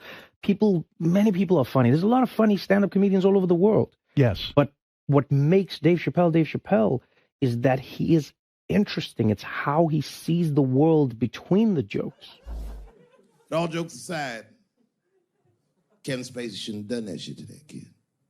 He's 14 years old and was forced to carry a grown man's secret for 30 years. Jesus Christ, he must have been busting at the seams with that one. The saddest part is, if he were able to carry that secret for 6 more months, I would get to know how House of Cards ends. Loved was, I can't believe that I've been in this business long enough that we're like the older guys now. It always blows my mind that I'm like 5 years older than Dave Chappelle, because he was already a made guy when I came in. So I always look at him like he's got 10 years on me, you know, or 15. And, you know, just when I watch his act, I'm like, this guy's clearly been doing this a good couple of decades longer than me. And the reality is, I think he's only been doing it like 6 years longer than I have or something like that. He's fucking amazing. And what I love, too, is just he's that same... with all that's changed, everybody getting offended, all of this fucking crap, how you get in trouble, he hasn't changed at all. He's just like that same guy that I saw way back in the day when I used to go to the Boston Comedy Club and watch him go on at like 2 a.m. and just start murdering at 2 a.m. And I remember I used to always sit there going, how do you do that? How are you that funny at 2 a.m. in front of a crowd that gave up on the show like an hour ago? And they're tired and they just want to go home. That second he steps on stage, boom, he just starts fucking killing. Dave's a beast. Dave's a beast, man. That's the only man that puts a little fear in my heart. I'm like, okay. It's real. What's he doing? Do you watch him? Do you watch him? Totally. You study? Totally. I got Chappelle. I got an app. I follow him. I'm like, you know, my man Prince Paul always says, competition keeps you in condition. True. You know? So, yeah, that's my man right there. The other real special shout out I gotta make, because none of this would have been possible on any level without this person, is my mother. Mom. My mother. Mom. You have no idea what I put this woman through. If you had just given birth to me, that would have been more than enough. But the fact that she raised me and raised me well, we had a real oral tradition in our house. I knew the word griot when I was a little boy. A griot was a person in Africa who was charged with keeping the stories of the village. Everyone would tell a griot the stories and they would remember them all so that they could tell future generations. And when they got old, they'd tell them to someone else. And they say in Africa, when a griot dies, it's like a library was burnt down. And my mother used to tell me, before I ever thought about doing comedy, she said, you should be a griot. And she'd fill me with every story of black life. You know, she's educated in African-American studies, and she would let me understand the context that I was being raised in, that I'm being raised in a hostile environment that I have to tame. By the time I was 14 years old, I was in nightclubs, mastering an adult world. It was terrifying. The crack epidemic was going on, and my mother would hear gunshots outside and be scared to death. Maybe it's my son. But early in my career, if you remember, Mom, you used to sit in the club with me. She'd do a full day of work. You'd be back there falling asleep, just waiting for me to go on. She would watch my show every night. Do you know how long that car ride is home?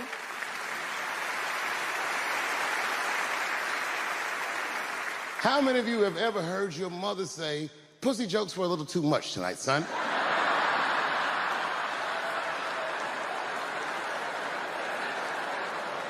I was a soft kid.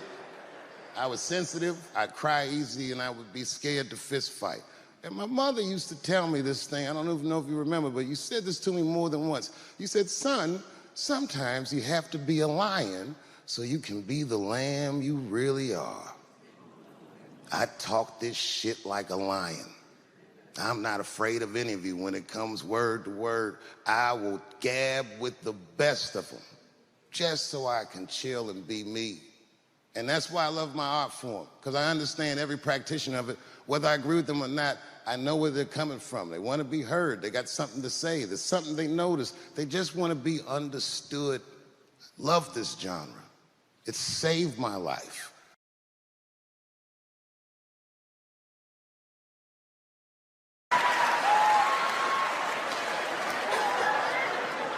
It's hard not to write these jokes. It's hard not to think about. Even when I watch sports, I'll be thinking about, like think about, okay, say LeBron James changed his gender. You know what I mean? Okay, can he stay in the NBA, or, because he's a woman, does he have to go to the WNBA, where he will score 840 points a game? What does it actually mean to be equal? You know what I mean? Like, if women are actually equal to men, then there would be no WNBA, would there? You would just be good enough to play in the NBA with us. Or, here's another idea that's gonna be very controversial. You could shut the fuck up.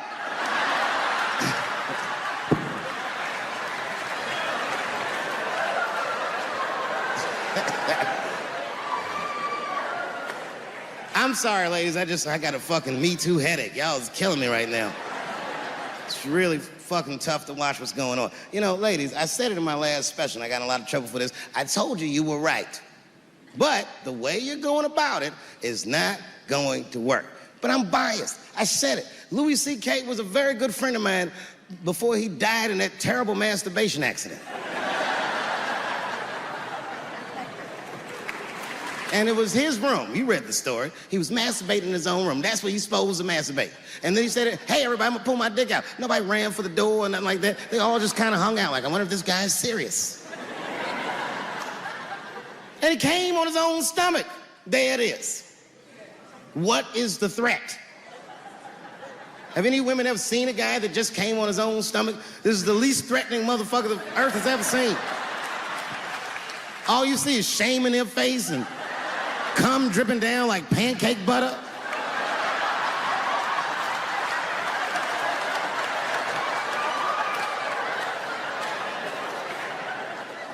He didn't do anything that you can call the police for. I dare to try. Call the police on him. Hello, police? Yes, I am on the other line with comedian Louis C.K., and I think that he is masturbating while I'm on the phone. You know what the police are gonna say in Atlanta? Well, what are you guys talking about?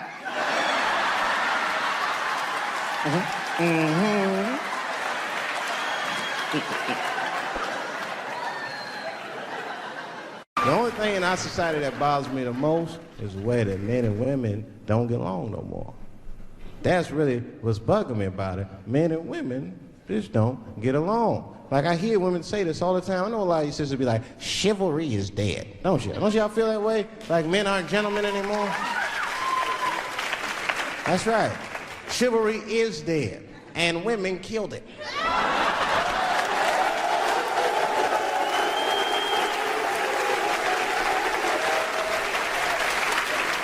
There's a fundamental difference in the way we're going to see things. We're not going to see eye to eye on this issue. We're just not. Our tests in life are different. A woman's test in life is material. A man's test in life is a woman. Now, by test, I mean that those are the things that we desire. Men have nice cars. Not because they like nice cars, because they know women like nice cars. That's how it goes. Because men are hunters, and the car is the bait. And a woman comes and says, ooh, nice Porsche. Gotcha, bitch. That's how it is. That's true. Come on now, you go to a woman's house, her house be comfortable as shit. Women love comfortable surroundings, so men get comfortable surroundings. But let me tell you something. If a man could fuck a woman in a cardboard box, he wouldn't buy a house. But that's still not where chivalry got killed. Chivalry got killed by the feminist movement on the magazines that got women going crazy, because women got too much advice about men from other women. and they don't know what the fuck they're talking about.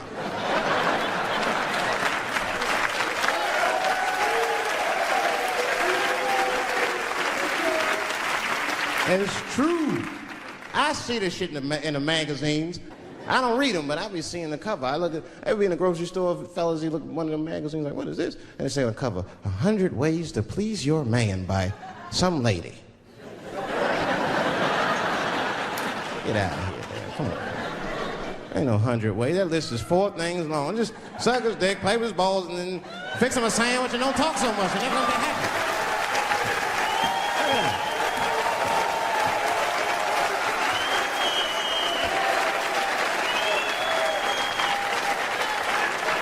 And then the magazines trick the women. The magazines start picking at your self-esteem. Every page you turn, you start feeling fatter and uglier, and you feel like your clothes aren't good enough. And the magazines have you forgetting how fucking beautiful you are. And that's what happens. Now look what happens. And then you forget how beautiful you are, and we all suffer. If pussy was a stock, it would be plummeting right now because you flooded the market with it. You're giving it away too easy. I'm just being truthful. I'm just talking. It would plummet. We'd be watching the news today. Pussy plummeted again on the NASDAQ. Gold is up 10 points. They ruined this nigga's life, and now he's coming back playing comedy clubs, and they acting like if he's able to do that, that's gonna hurt women. What the fuck is your agenda, ladies? Is sexism dead? No, in fact, the opposite happened. I said it was gonna get worse, and they said I was tone deaf. But 8 states, including your state, have passed the most stringent anti-abortion laws this nation has seen since Roe v. Wade. I told you. I'll be real with you, and I know nobody gives a fuck what I think anyway. I'm not for abortion. Oh, shut up, nigga.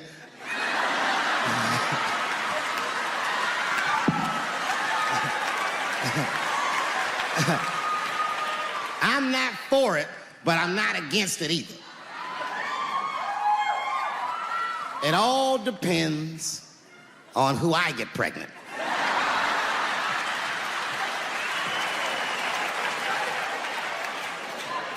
I don't care. I'll tell you right now, I don't care what your religious beliefs are or anything. If you have a dick, you need to shut the fuck up on this one. Seriously.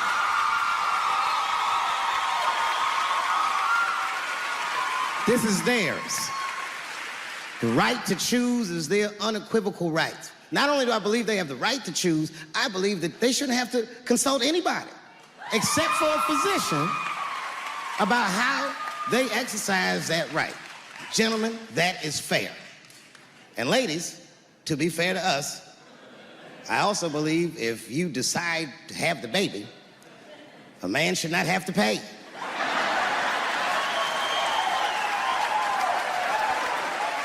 That's fair. If you can kill this motherfucker, I can at least abandon him. It's my money, my choice.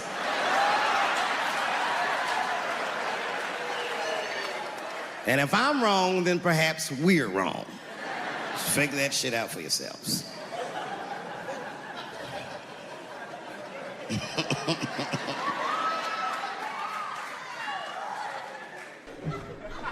You can see it. You ever have this happen? This is how confusing it is. This is the practical application of what I'm talking about. Like a guy be out, this happens to a lot of guys, you be out at a club, bar, right? You're kicking with your boys, and a girl walks by, and man, she looks good. She looks good. Not good in that classical way. I mean, you know, I'm talking good like she got half her ass hanging out her skirt. Her titties are all mashed together, popping out the top of her turtleneck and shit.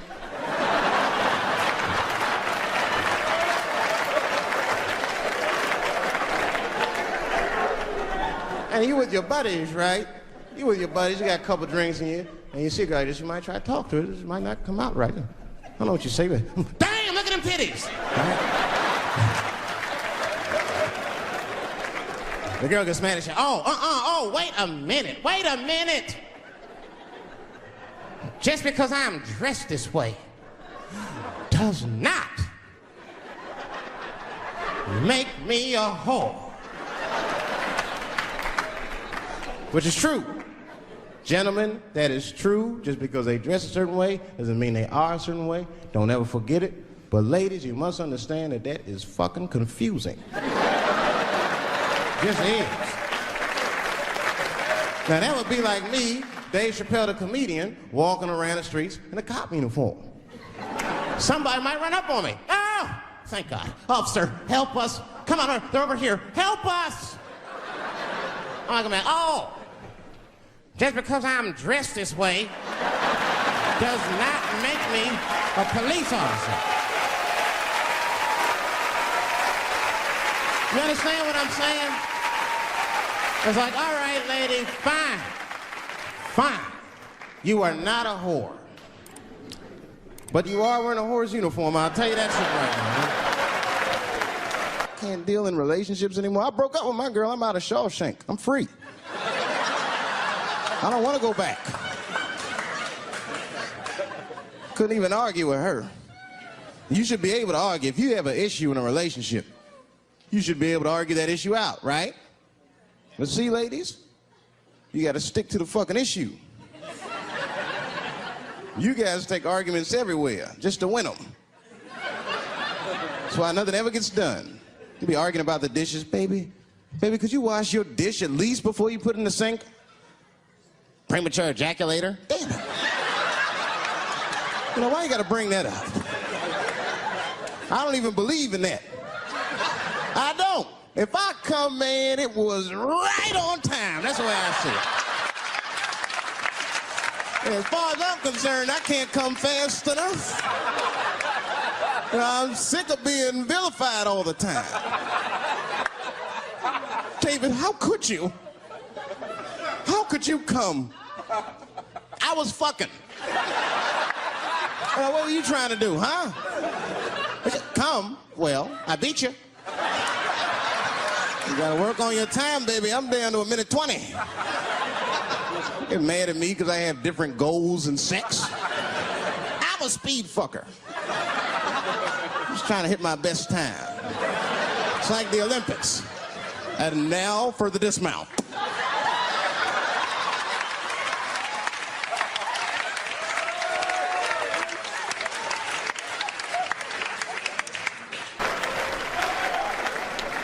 Little misunderstandings can happen. And then men, we misunderstand women a lot. You know, we always undermine their feelings. You can't do that to them. You can't, because, see, feelings are, you see how they're clapping? Feelings are very important to women. They are all important. I'm just learning this shit. Everything's based on how they feel. You can hear when they tell stories. You ever hear a man tell a story, it'd be just facts. Who, what, when, where, why.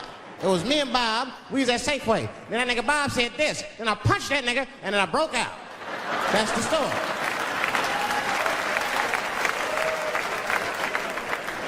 That's the story. Women tell stories, all these feelings. Well, first of all, you have to understand, I was on my period, and I just talked to my mother, so I was feeling like, God damn, there's too many feelings. What the fuck happened? Get to it. But I gotta talk about them.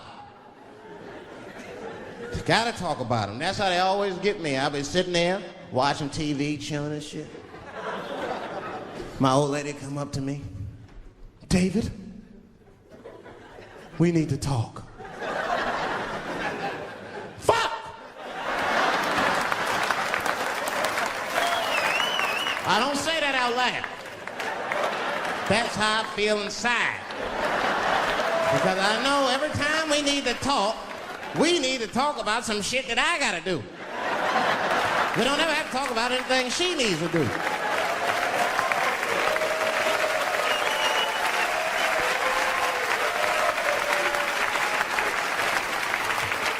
She leaves me defenseless. I have to do what I have to do. David, we need to talk. Nah. Don't do that to me, David. This is serious. Stop talking in that voice. No, see.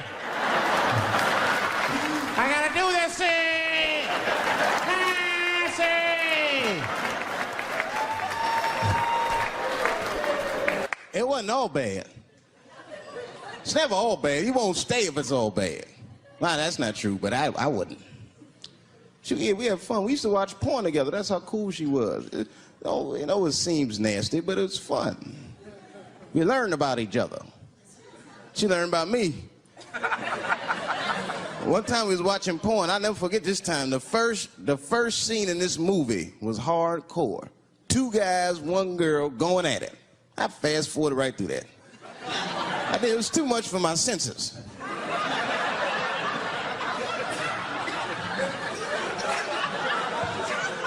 The scene after that was these 2 girls and this guy. And you know, I stopped for a minute. I had to see what this was all about. And she noticed. She said, "What is that? Now, why does that disgust you? 2 men and 1 woman. The men aren't touching each other, but the women are. The 2 women, those men touch each other. The 2 men don't touch each other. Why is that nasty to men? And I'll tell you why.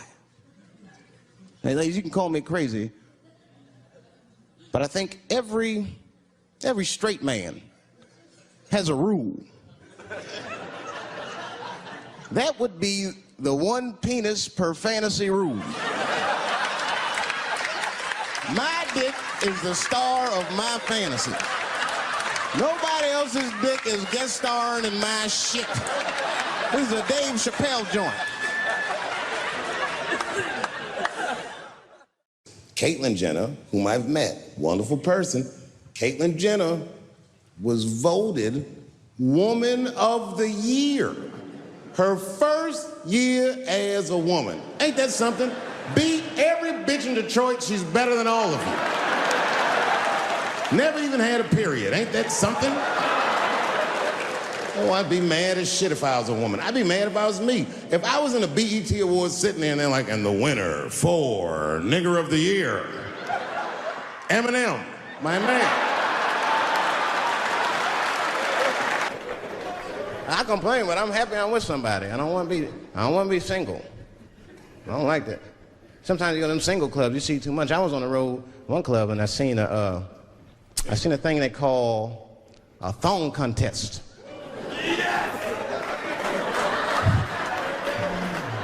Yeah, I seen a thong contest. Yeah, it's some scandalous shit, all right. I couldn't get over that, man. Because the DJ, I was dancing with a girl, and the DJ said, "Everybody that wants to be in the thong contest, please report to the DJ booth." The girl was like, "Excuse me." They put on that song, so, "Let me see some thong, thong, thong, thong, thong, thong." Them girls was going off. Some of them pulled their pants down, some of them pulled their skirts up, all of them just shaking their butt. Some of them didn't even have underwear on, they was just fucking shaking their butt. I mean, really, I was fucking disgusted. But I couldn't turn away.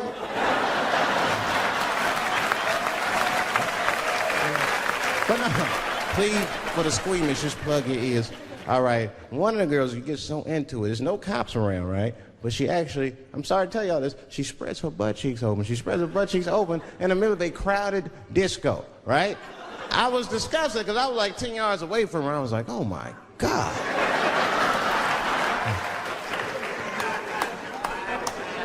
Is that her birth canal? Oh, it gets worse. Oh, good God Almighty, is that a baby? I know that's gross, it's gross, because it was a baby.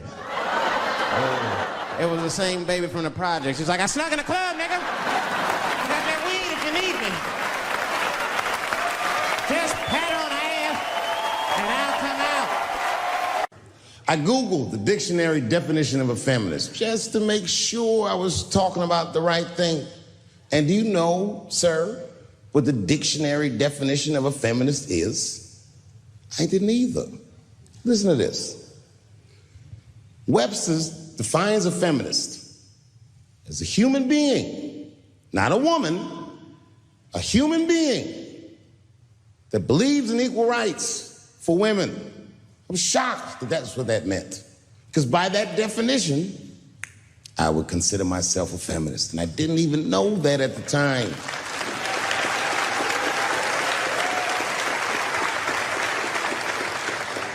all these years, I thought it meant frumpy dyke.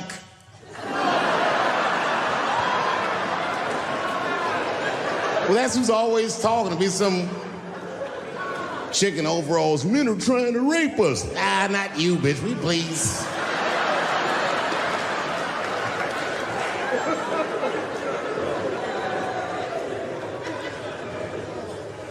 I know. Look, listen. I support the feminist movement. I do, in my own ways. When you guys did the Women's March, I tried to go and support you. And none of my friends would go with me. I asked all the fellas, none of them wanted to go. I tried everything. Come on, y'all, it's gonna be bitches there. They was like, nope. So what I did is I called my friend Ange. Ange is a black woman who's a comedy writer, and she's dope. Matter of fact, she's the only woman that I know personally that pays her ex-husband alimony.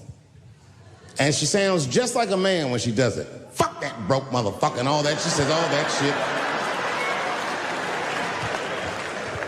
So I hit Ange up, and I hit her on the text. And all I did, I texted her, I said, Ange, are you going to the Women's March? And she texted me back, and this is real text. She said, I hope those white bitches get tear gassed.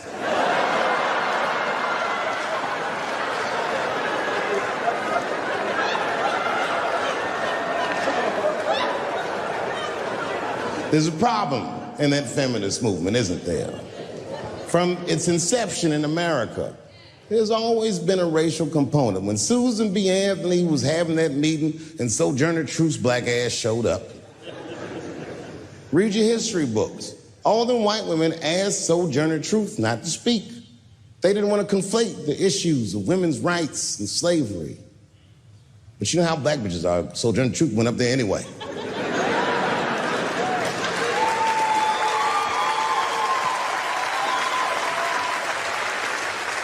She did a famous speech. She said, ain't I a woman? Ain't I a woman? That's right. And listen. I supported the Me Too movement, but the whole time, I thought that the way they handled that was stupid.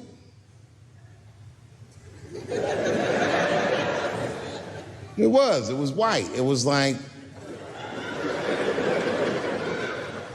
they were doing shit like going to the Golden Globes, and all of them would be like, let's all go to the Golden Globes and wear black dresses to give these men a piece of our minds. Bitch, that is not gonna work.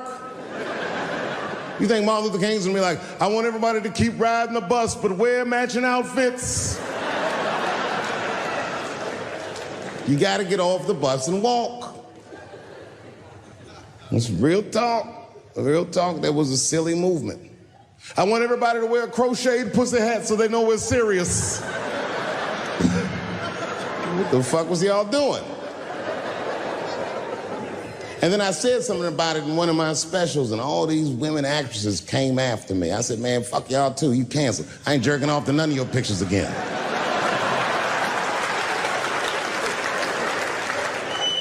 They were like, who is he to tell us anything? I'll tell you exactly who I am. I'm the one that got off the bus and left $50 million on the bus and walked.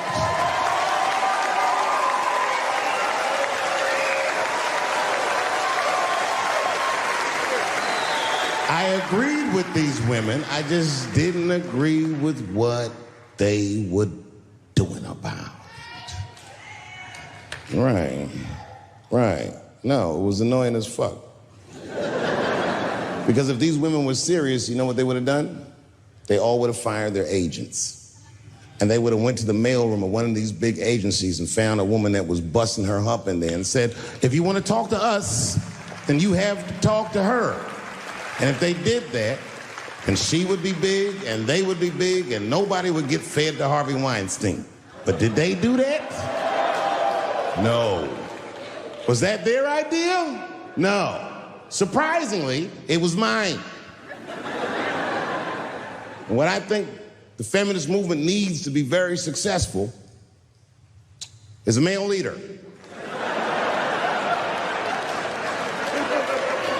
I'll do it. I will. I will lead you women to the promised land. I will make sure you get equal pay for equal work. I will make sure that nobody harasses you or fucks with you on the job. I will protect all of your interests. And all that I ask for in return is that you suck my dick. And now we're right back to square one, aren't we?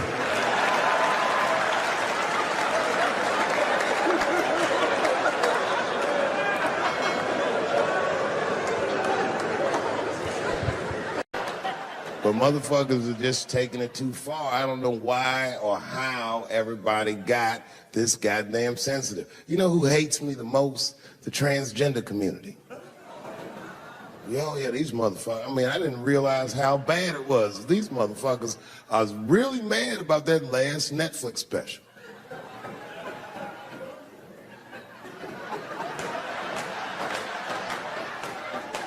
It's tough, man. I don't know what to do about it because I like them.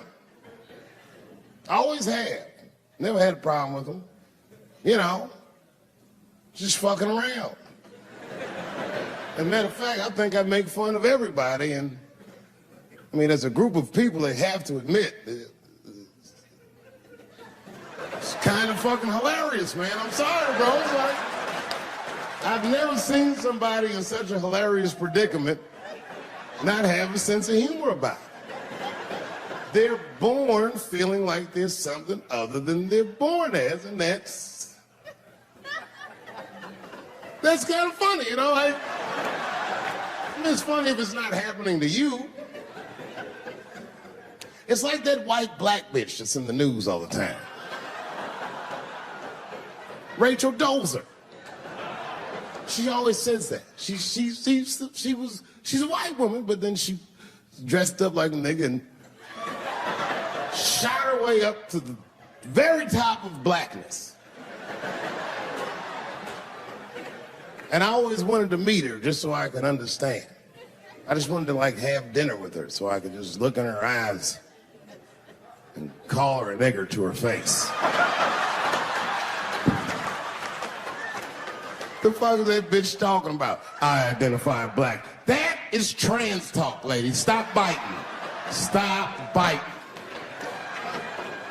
There's a big difference between her and a trans. The difference between her and a trans is I believe transgenders. I don't understand them either, but I know they mean what they say. Them niggas cut their dicks off. That's all proof I need. I've never seen somebody just throw their dick away. Don't need it.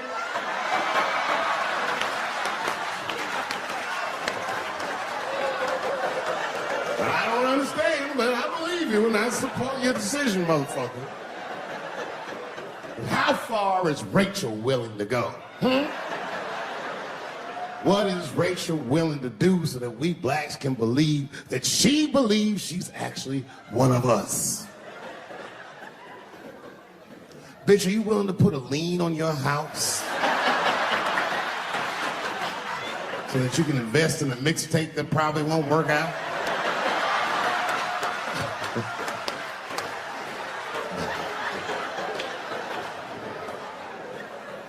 She didn't even change her name. Didn't even change her name. Her name is Rachel. I can't believe in that name.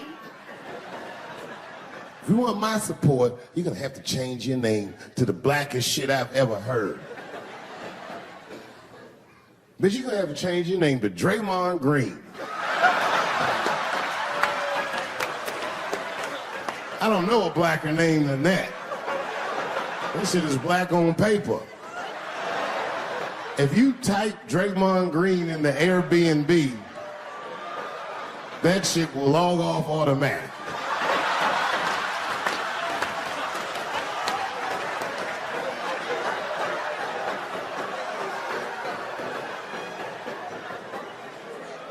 People get mad, bro. People get mad about everything I say. I was doing a show. I was in Portland, Oregon. And I was checked in a hotel under the name Charles Edward Cheese.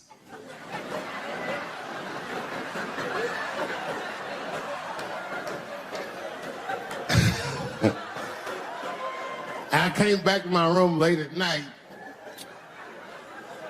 And there was a note, it was like a letter on my desk. It was addressed to Mr. Cheese. So obviously I'm gonna assume that whoever wrote this letter must be an intimate friend of mine. This is not some kind of name that a person would just guess. But then I open the letter and it turns out I don't know this person at all. It's a fan letter. You know, I'm not even used to the idea that I have fans, but I'm grateful for it. And even though I'm grateful for fans, I don't read those letters. Be nice if I did, but realistically, it's like, what am I, Santa Claus, nigga? I don't have time for this. Got shit I want to do. I'm trying to chill. Read all these dreams and wishes from strangers, but I read it. I'd already opened it. So I just read the whole letter. And you know what, man? Whoever wrote this letter truly loves me. I mean, they were really fucking nice in the letter. And then they described to me what it was like to come to the show, how excited they were, how much fun they were having. And then they said that when I got to my jokes about transgenders, that they were, quote, devastated. Because it turns out that whoever wrote the letter was transgender. Now, I'm going to be real for a second. As a policy, you got to understand, I never feel bad about anything I say up here.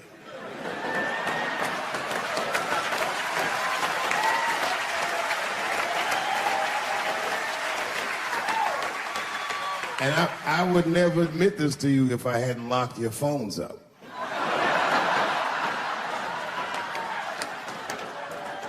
But it was the weirdest thing. Like, when I read this letter, this shit made me feel bad. I didn't feel bad about what I said, you understand? I felt bad that I made somebody else feel bad. To be honest, I don't even know what I said that upset that person. I have so many transgender jokes.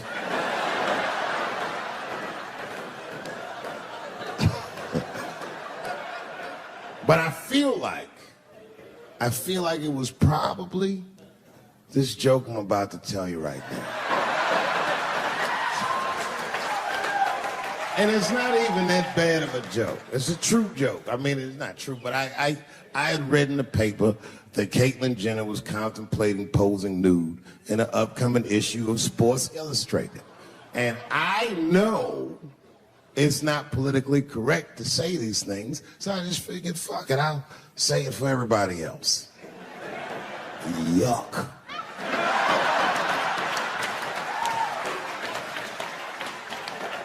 You know, sometimes I just want to read some stats. I don't know why you're going to cram some man pussy in the middle of the sports page like this. I just didn't think that was the place for it. But I wasn't saying anything like Caitlyn Jenner's a bad person. I'm not mad at her for doing it. Not even mad at Sports Illustrated. If I'm mad at somebody, I'm probably just mad at myself. You understand? Because deep down, I know that I am not strong enough to not look at those pictures.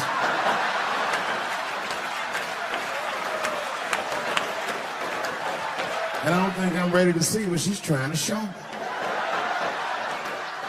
So Caitlyn, goddamn, if you go through with this thing, bitch, you better go hard or go home. I want you to go all the way. Hustler style. Do you know what hustler style means, miss? That means spread the lips.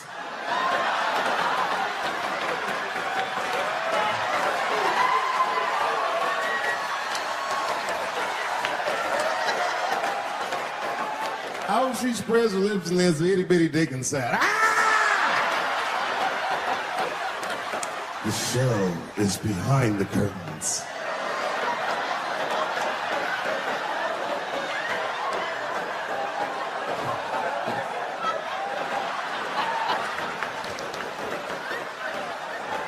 I don't know what I said that upset that person. But I'm going to tell you something. When I read that letter, in the moments after I read it, I did something that many black men in America do not have the time or the money to do. I thought about how I felt.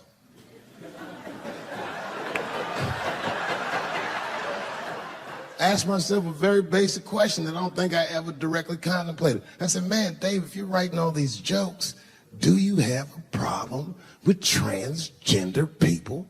And the answer is absolutely not. The fuck do you guys think I am? I don't understand all the choices that people make. But I do understand that life is hard and that those types of choices do not disqualify you from a life with dignity and happiness and safety in it.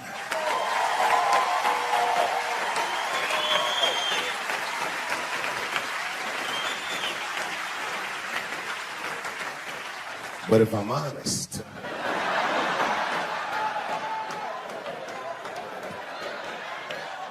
my problem has never been with transgender people.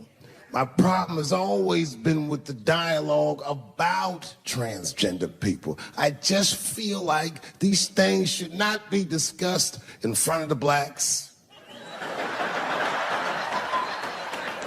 It's fucking insulting, all this talk about how these people feel inside. Since when has America given a fuck how any of us feel inside?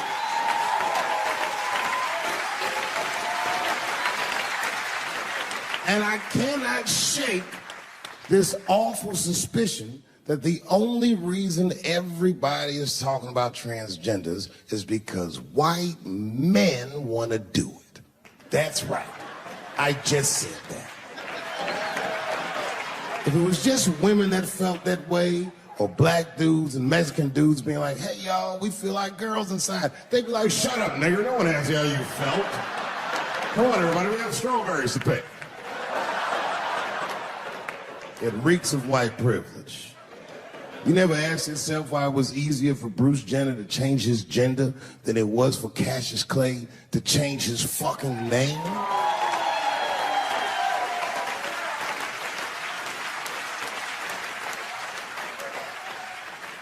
And if I were to be brutally honest, the only reason I ever been mad at the transgender community is because I was at a club in L.A. and danced with one of these niggas for 6 songs straight. I had no idea. And then the lights came up and I saw them knuckles. I said, oh no! And everybody was laughing at me. Ah, world star. I said, why didn't you say anything? Then I heard that sultry voice. I didn't say anything, Dave Chappelle, because I was having a wonderful time. And I wasn't sure how you'd feel about it. I said, you knew how I'd feel. And she said, I'm going home. I don't want any trouble from you. I said, home? It's only 2 songs left. I mean, we might as well finish the night.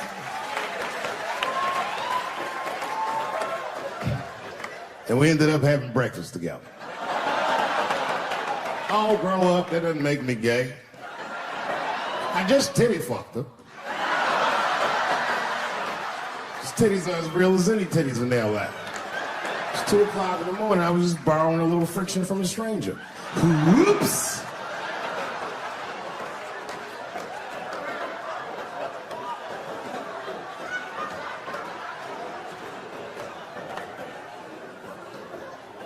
It's the madness of youth. It's the types of mistakes that a man makes when he's young. I wouldn't even know that it's necessarily a mistake. It was a wild night out. But I don't do it like that anymore. I'm old. I'm 44 now. All right.